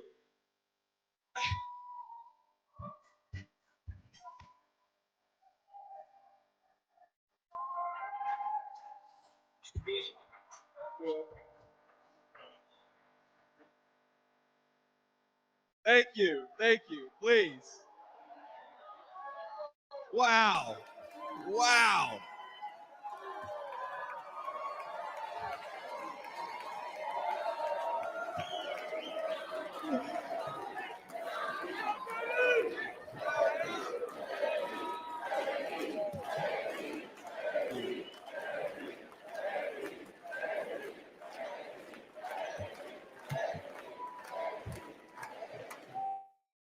Yeah. First of all, aren't I a lucky guy? Isn't she lovely? Isn't it amazing?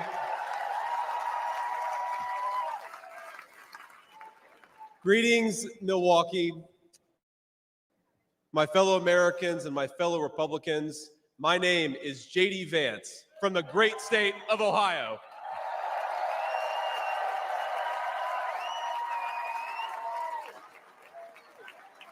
Tonight,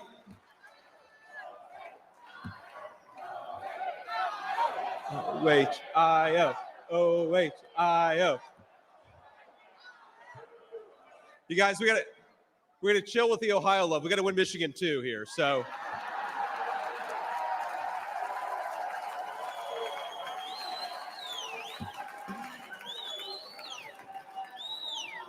My friends, tonight is a night of hope, a celebration of what America once was, and with God's grace, what it will soon be again.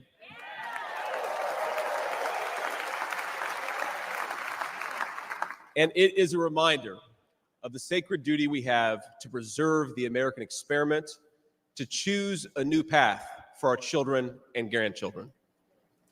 But as we meet tonight, we cannot forget that this evening could have been so much different.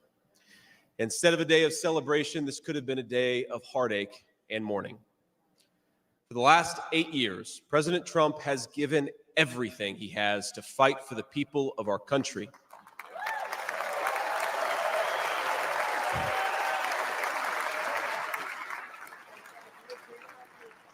He didn't need politics, but the country needed him.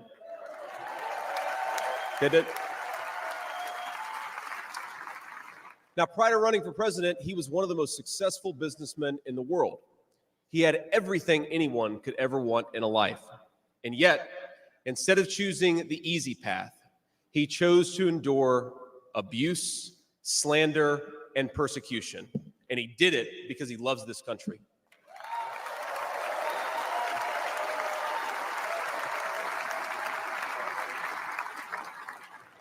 I want all Americans to go and watch the video of a would-be assassin coming a quarter of an inch from taking his life. Consider the lies they told you about Donald Trump, and then look at that photo of him, defiant, fist in the air. When Donald Trump rose to his feet in that Pennsylvania field, all of America stood with him.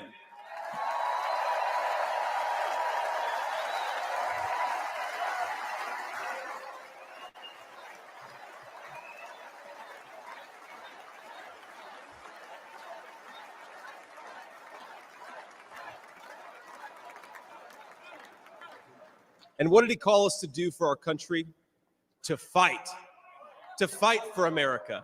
Even in his most perilous moment, we were on his mind.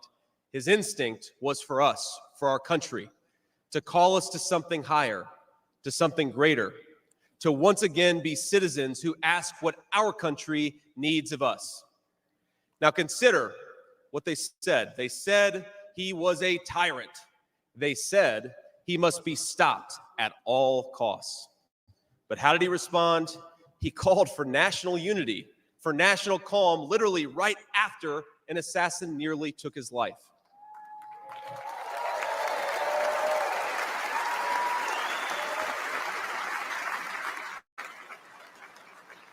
He remembered the victims of the terrible attack, especially the brave Corey Comparatori,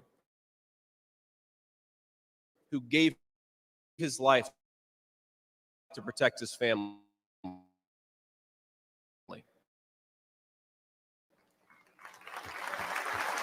Flew to Milwaukee and got.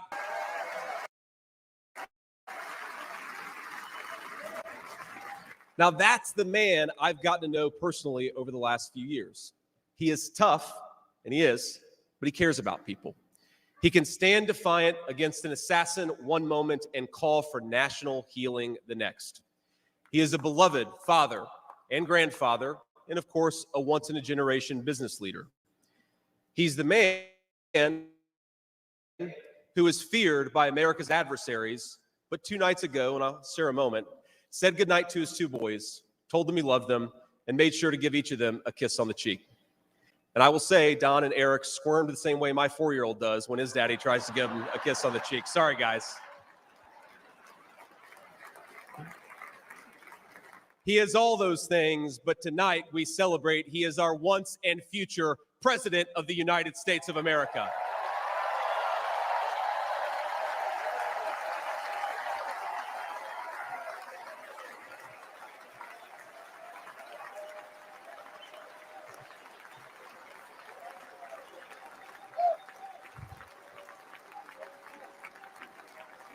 Now, I want to respond to his call for unity myself. We have a big tent in this party on everything from national security to economic policy. But my message to you, my fellow Republicans, is we love this country and we are united to win.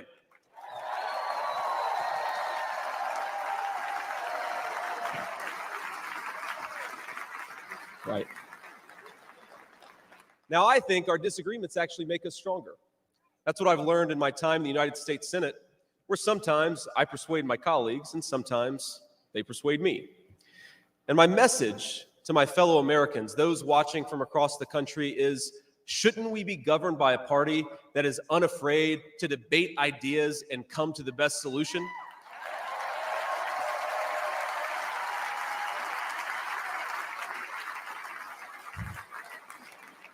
That's the Republican Party of the next 4 years, united in our love for this country and committed to free speech and the open exchange of ideas.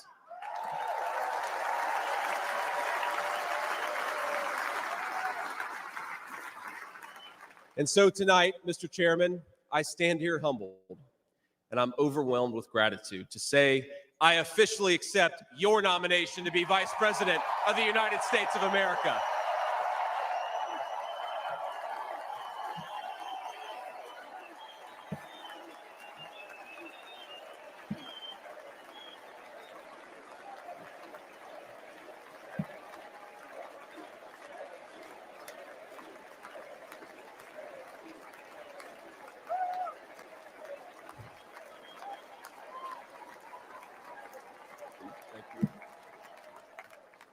Now, never in my wildest imagination could I have believed that I'd be standing here tonight. I grew up in Middletown, Ohio. A small town where people spoke their minds, built with their hands, and loved their God, their family, their community, and their country with their whole hearts.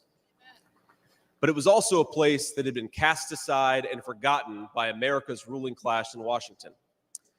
When I was in the 4th grade, a career politician by the name of Joe Biden supported NAFTA, a bad trade deal that sent countless good jobs to Mexico. When I was a sophomore in high school, that same career politician named Joe Biden gave China a sweetheart trade deal that destroyed even more good American middle-class manufacturing jobs. When I was a senior in high school, that same Joe Biden supported the disastrous invasion of Iraq. And at each step of the way, in small towns like mine in Ohio or next door in Pennsylvania or Michigan, in states all across our country, jobs were sent overseas and our children were sent to war. And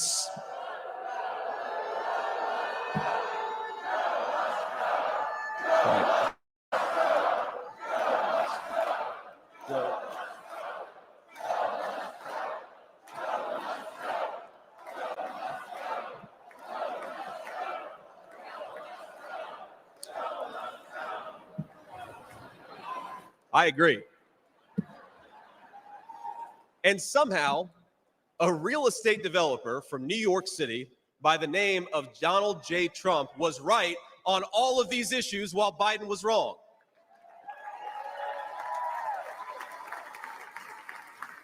President Trump knew even then that we needed leaders who would put America first.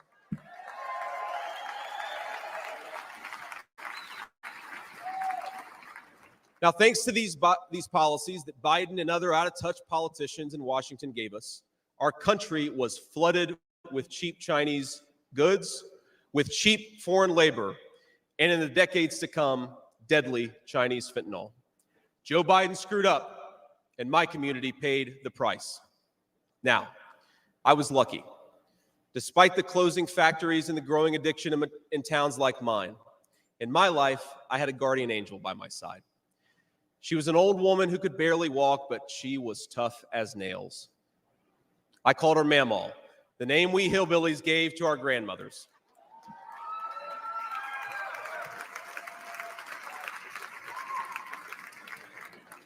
Mamaw raised me as my mother struggled with addiction. Mamaw was in so many ways a woman of contradiction. She loved the Lord, ladies and gentlemen. She was a woman of very deep Christian faith.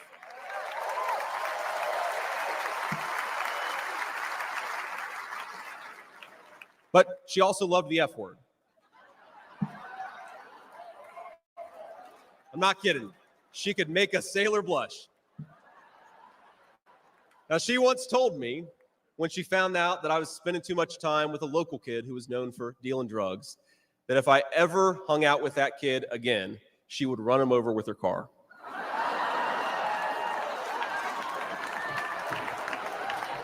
That's true. And she said, JD, no one will ever find out about it.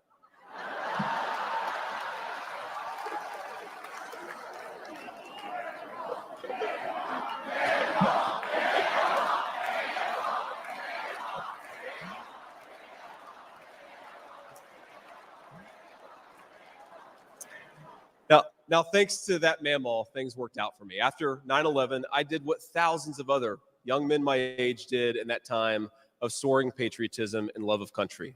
I enlisted in the United States Marines.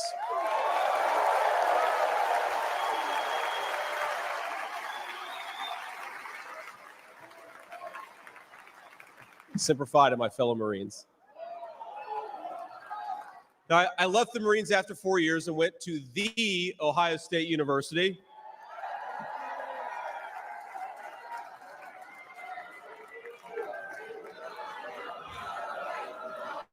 I'm sorry, Michigan. I had to get that in there.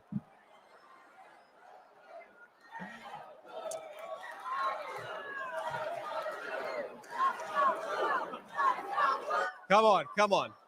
We've had enough political violence. Now, after Ohio State, I went to Yale Law School, where I met my beautiful wife. And then I started businesses to create jobs in the kind of places that I grew up in. Now, my work taught me that there's still so much talent and grit in the American heartland. There really is. But for these places to thrive, my friends, we need a leader who fights for the people who built this country.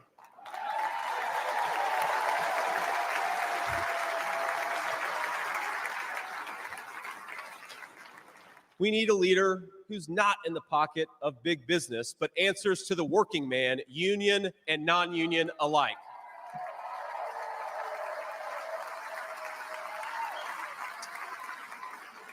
A leader who won't sell out to multinational corporations, but will stand up for American companies and American industry.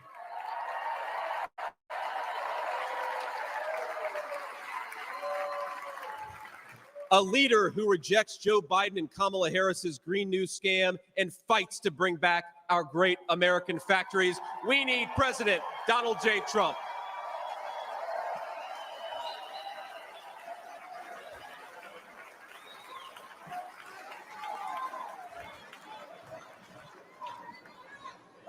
Some people tell me I've lived the American dream, and of course they're right, and I'm so grateful for it.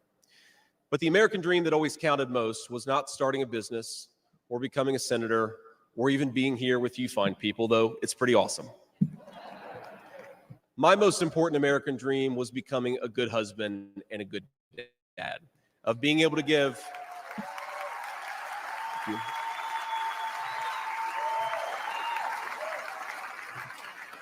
I wanted to give my kids the things that I didn't have when I was growing up. And that's the accomplishment that I'm proudest of. That tonight, I'm joined by my beautiful wife, Usha, an incredible lawyer and a better mom, and our three beautiful kids, Ewan, who's 7, Vivek, who's 4, and Mirabelle, who's 2. Now, they're back at the hotel, and kids, if you're watching, Daddy loves you very much, but get your butts in bed. It's 10 o'clock. But my friends, things did not work out well for a lot of kids I grew up with. Every now and then, I will get a call from a relative back home who asks, "Did you know so-and-so?" And I'll remember a face from years ago, and then I'll hear, "They died of an overdose." As always, America's ruling class wrote the checks. Communities like mine paid the price. For decades, that divide between the few with their power and comfort in Washington and the rest of us only widened.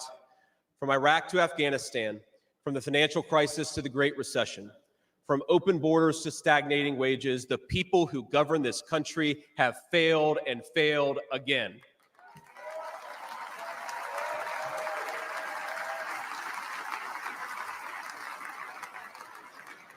That is, of course, until a guy named Donald J. Trump came along.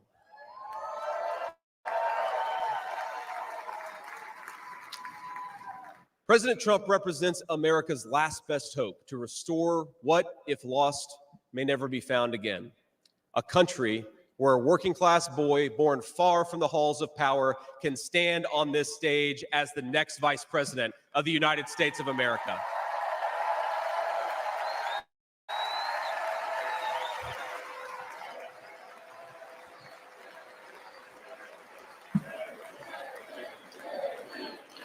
You guys.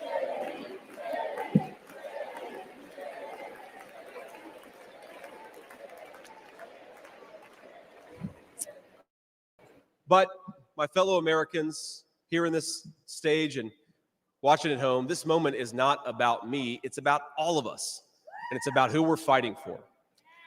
It's about the auto worker in Michigan wondering why out-of-touch politicians are destroying their jobs.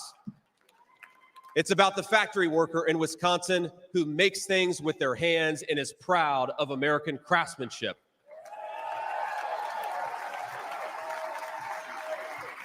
It's about the energy worker in Pennsylvania and Ohio who doesn't understand why Joe Biden is willing to buy energy from tin pot dictators across the world when he could buy it from his own citizens right here in our own country.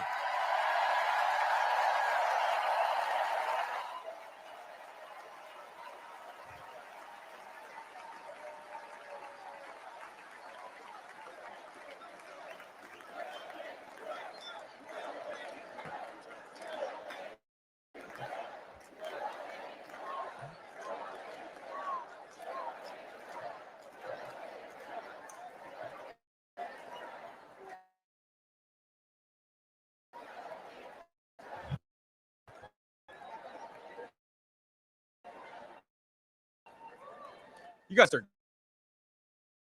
great crowd. Wow.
And you know, Mom, I was thinking it'll be 10 years officially in January of 2025. And if President Trump's okay with it, let's have the celebration in the White House.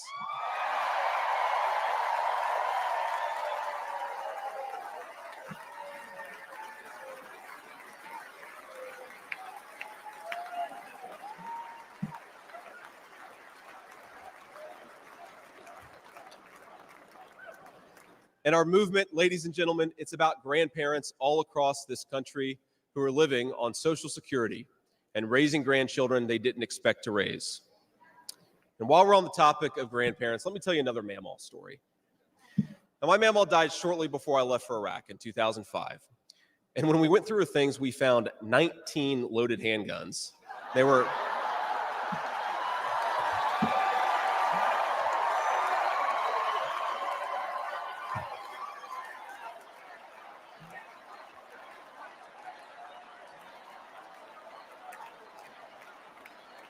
Now, the thing is, they were stashed all over her house, under her bed, in her closet, in the silverware drawer. And we wondered what was going on. And it occurred to us that towards the end of her life, Mamaw couldn't get around so well. And so this frail old woman made sure that no matter where she was within arm's length of whatever she needed to protect her family. That's who we fight for. That's American spirit.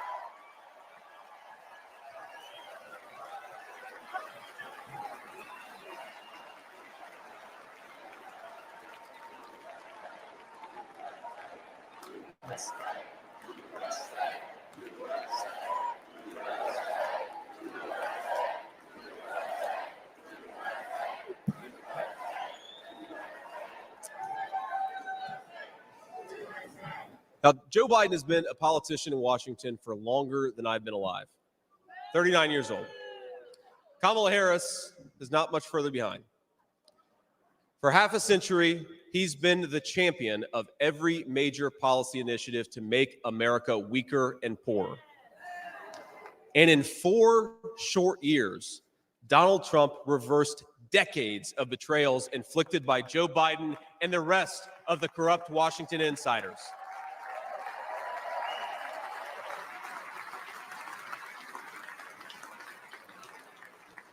He created the greatest economy in history for workers. Really was amazing. There's this chart that shows worker wages, and they stagnated for pretty much my entire life until President Donald J. Trump came along.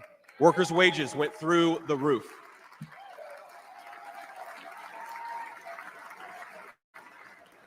And just imagine what he's going to do when we give him 4 more years.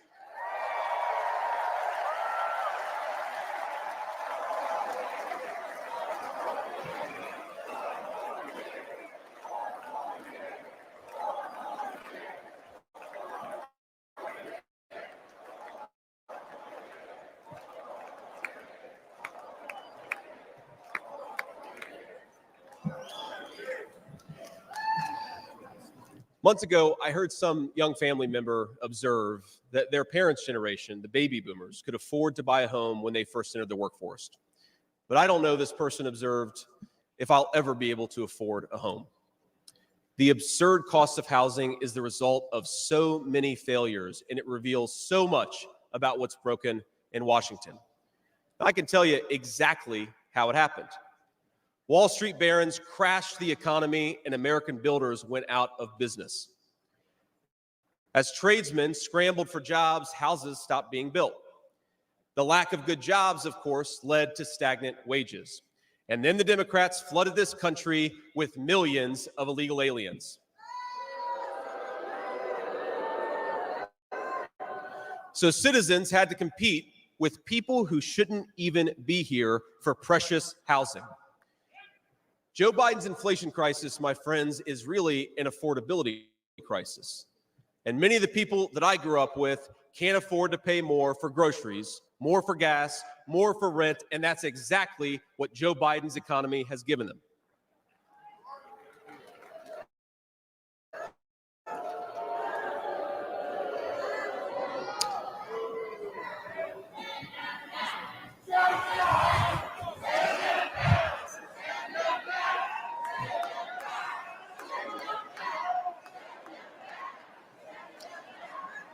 So prices soared, dreams were shattered, and China and the cartels sent fentanyl across the border, adding addiction to the heartache. But ladies and gentlemen, that is not the end of our story. We've heard about villains and their victims. I've talked a lot about that, but let me tell you about the future. President Trump's vision is so simple and yet so powerful. We're done, ladies and gentlemen, catering to Wall Street. We'll commit to the working man.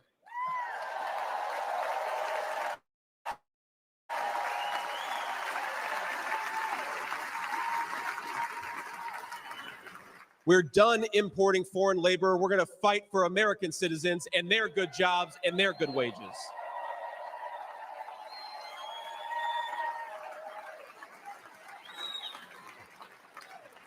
We're done buying energy from countries that hate us. We're going to get it right here from American workers in Pennsylvania and Ohio and across the country.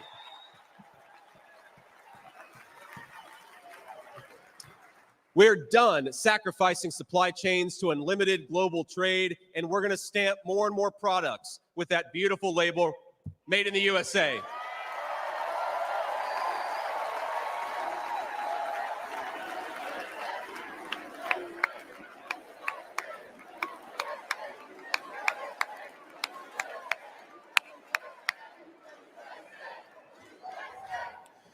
We're going to build factories again, put people to work making real products for American families made with the hands of American workers. Together,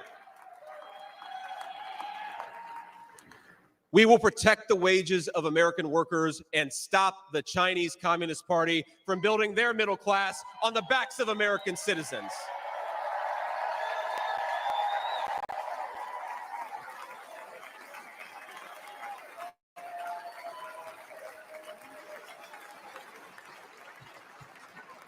Together, we will make sure our allies share in the burden of securing world peace. No more free rides for nations that betray the generosity of the American taxpayer.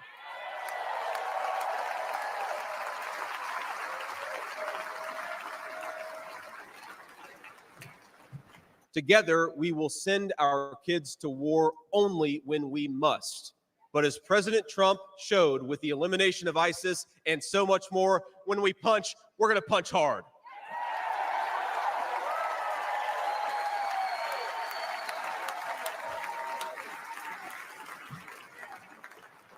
Together, we will put the citizens of America first, whatever the color of their skin. We will, in short, make America great again.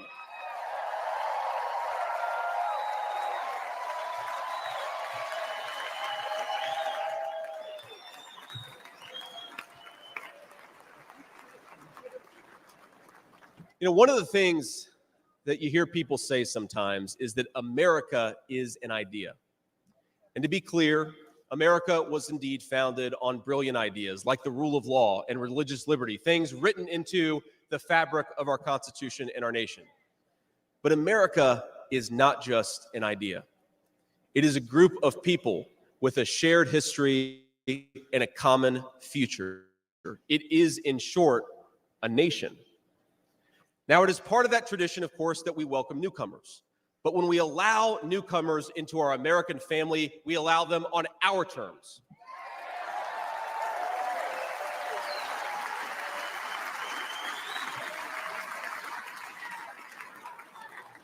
That's the way we preserve the continuity of this project from 250 years past to hopefully 250 years in the future.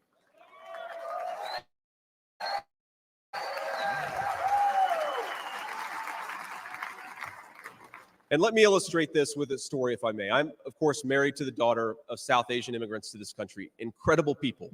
People who genuinely have enriched this country in so many ways.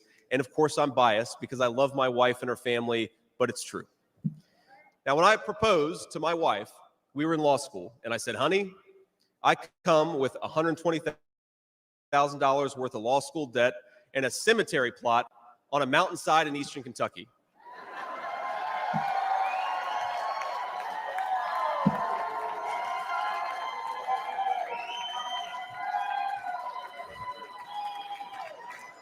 And I guess standing here tonight, it's just gotten weirder and weirder, honey. But that's what she was getting. Now, that cemetery plot in eastern Kentucky is near my family's ancestral home. And like a lot of people, we came from the mountains of Appalachia into the factories of Ohio, Pennsylvania, Michigan, and Wisconsin.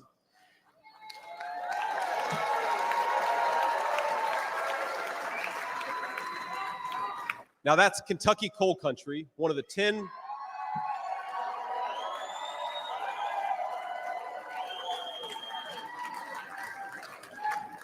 Now, it's one of the 10 poorest counties in the entire United States of America. They are very hardworking people, and they're very good people. They're the kind of people who would give you the shirt off their back even if they can't afford enough to eat. And our media calls them privileged and looks down on them. But because it's a good idea. But because in their bones they know that this is their home. And it will be their children's home, and they would die fighting to protect it.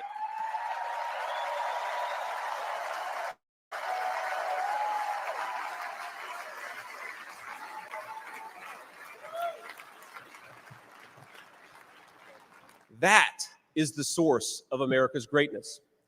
As a United States Senator, I get to represent millions of people in the great state of Ohio with similar stories, and it is the great honor of my life. Now, in that cemetery, there are people who were born around the time of the Civil War. And if, as I hope, my wife and I are eventually laid to rest there, and our kids follow us, there will be 7 generations just in that small mountain cemetery plot in eastern Kentucky. 7 generations of people who have fought for this country, who have built this country, who have made things in this country, and who would fight and die to protect this country if they were asked to.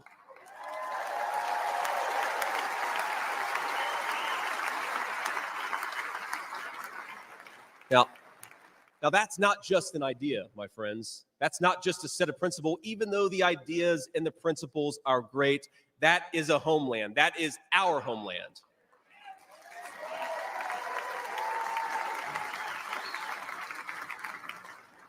People will not fight for abstractions, but they will fight for their home. And if this movement of ours is going to succeed, and if this country is going to thrive, our leaders have to remember that America is a nation and its citizens deserve leaders who put its interests first.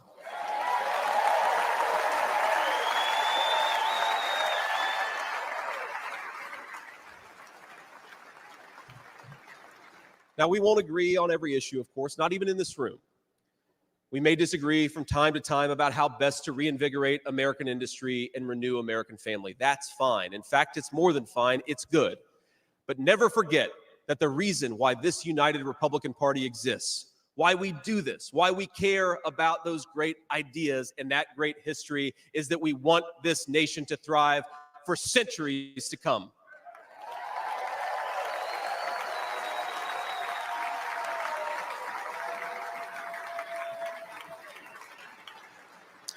Now, eventually in that mountain cemetery, my children will lay me to rest.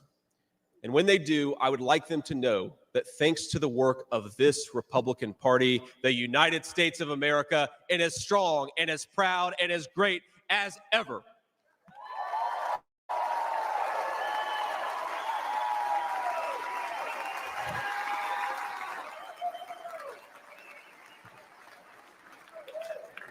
That is who we serve, my friends. That is who we fight for. And the only thing that we need to do right now, the most important thing that we can do for those people, for that American nation that we all love, is to re-elect Donald J. Trump, President of the United States.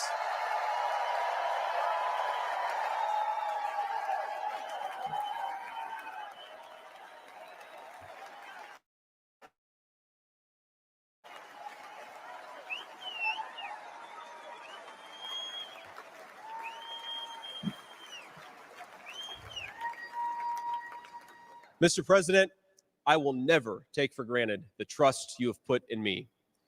And what an honor it is to help achieve the extraordinary vision that you have for this country. Now, I pledge to every American, no matter your party, I will give you everything I have to serve you and to make this country a place where every dream you have for yourself, your family, and your country will be possible once again.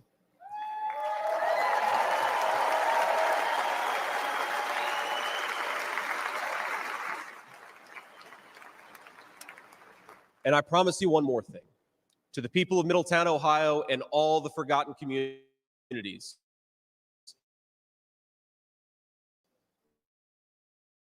in Michigan, Wisconsin, Pennsylvania,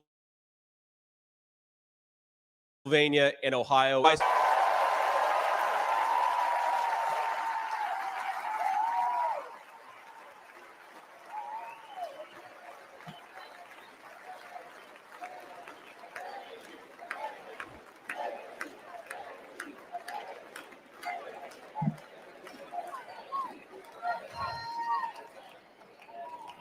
And every single day for the next 4 years, when I walk into that White House to help President Trump, I will be doing it for you, for your family, for your future, and for this great country. Thank you. God bless all of you, and God bless our great country.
Ladies and gentlemen, please welcome back the chairman of the Republican National Committee, Michael Whatley of North Carolina.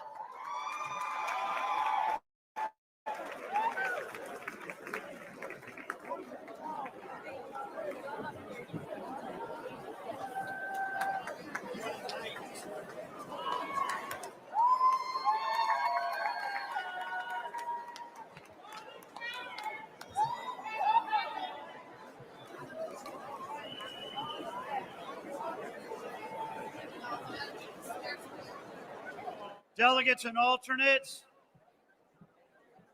Republicans around the world, tonight in this hall, we had a chance to see what strength is like. Strength looks like heartbroken Gold Star families talking about their loved ones and talking about their loss. Strength looks like fraternity brothers facing down a hostile crowd to save the American flag. Strength looks like thousands of law enforcement officers from all across the country here to protect us tonight. Strength tonight looks like all of the soldiers and the sailors and the airmen and the Marines around the world keeping America safe home and abroad. Strength looks like a teenage daughter standing on this stage and talking to America about the love that she has for her grandfather.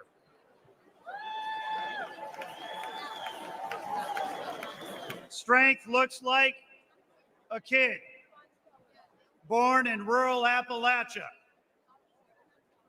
who put himself through school and answered a call to service when America needed him and joined the Marines, and has answered another call to serve as our next vice president.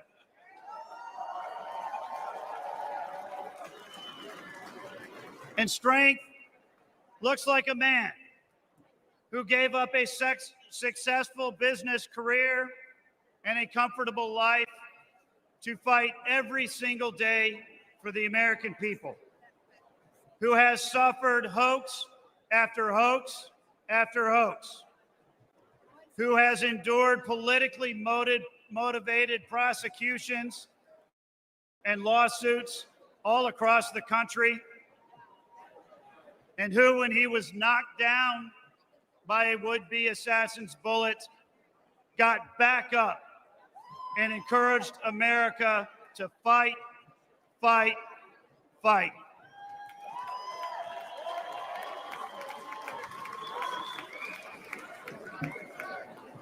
Ladies and gentlemen, we know what strength looks like, and we know that America is a nation of inherent strength.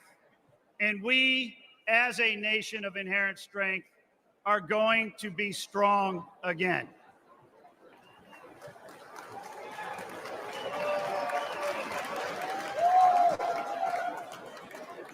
For tonight's benediction, please welcome the lead pastor at Bayou Blue Assembly in Houma, Louisiana, Pastor Packy Thompson.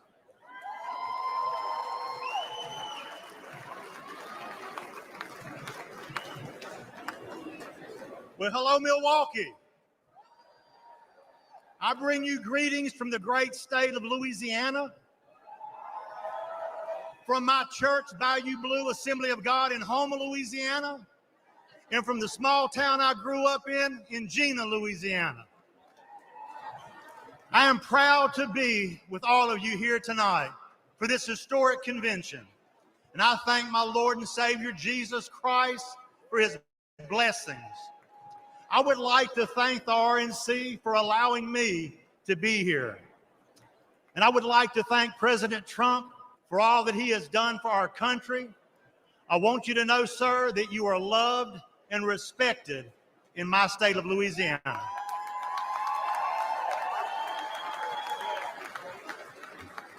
Would y'all stand and pray with me, please? Heavenly Father, we are grateful for your mercy and your protection here tonight. Father, we give you glory and honor because you alone deserve to be honored. Father, I thank you for giving us a man to stand in the gap for us, a man who has made up the hedge for the American people, a man who has protected our nation from those who would harm us.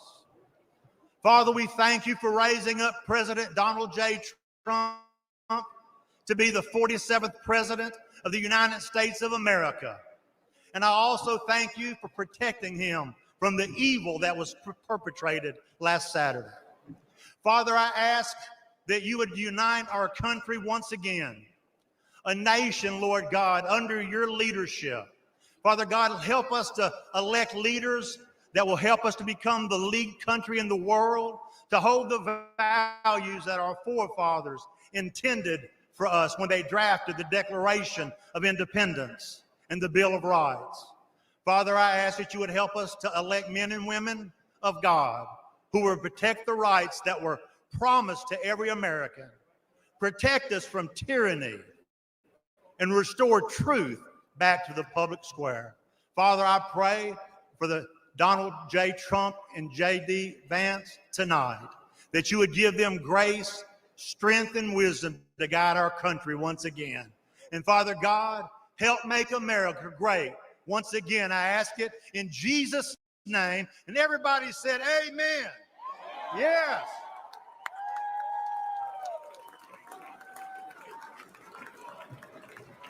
The chair recognizes the delegate from the Commonwealth of Pennsylvania for the purpose of offering a motion. Mr. Chairman, I am Fred Keller from the Commonwealth of Pennsylvania, the birthplace of America. I make the motion that this convention now adjourn. The question now occurs on the motion to adjourn. All those in favor signify by saying aye. Aye. All those opposed, no. In the opinion of the chair, the ayes have it and the motion is adopted. Accordingly, this convention stands adjourned until 5 p.m. tomorrow. Thank you.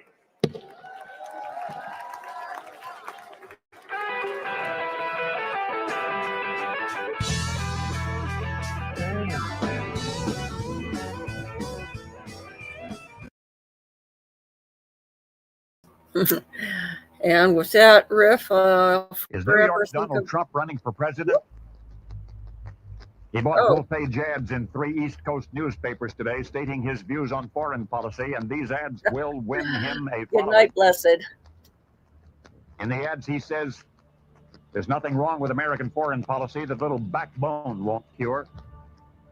And he says, we have no business spending ourselves broke in the Middle East, protecting ships that are not ours, and oil that we don't need. Rumblings in the Trump camp point as far as the presidency. Somebody has to help this country, and if they don't, the country and the world are in big trouble.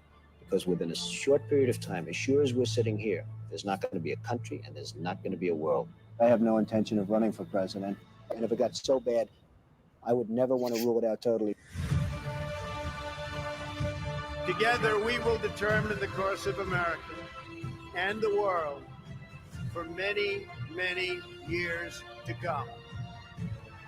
For too long, a small group in our nation's capital has reaped the rewards of government while the people have borne the cost. That all changes starting right here and right now, because this moment is your moment. It belongs to you. The forgotten men and women of our country will be forgotten no longer. The Republican primary is over. Donald Trump basically has this nomination locked up.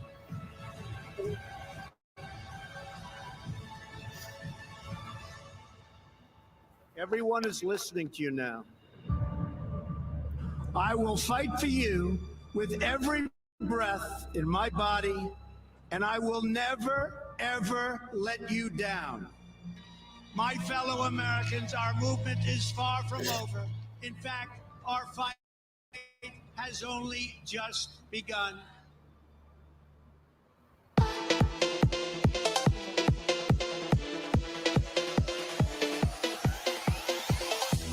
Okay, and with that, I guess we will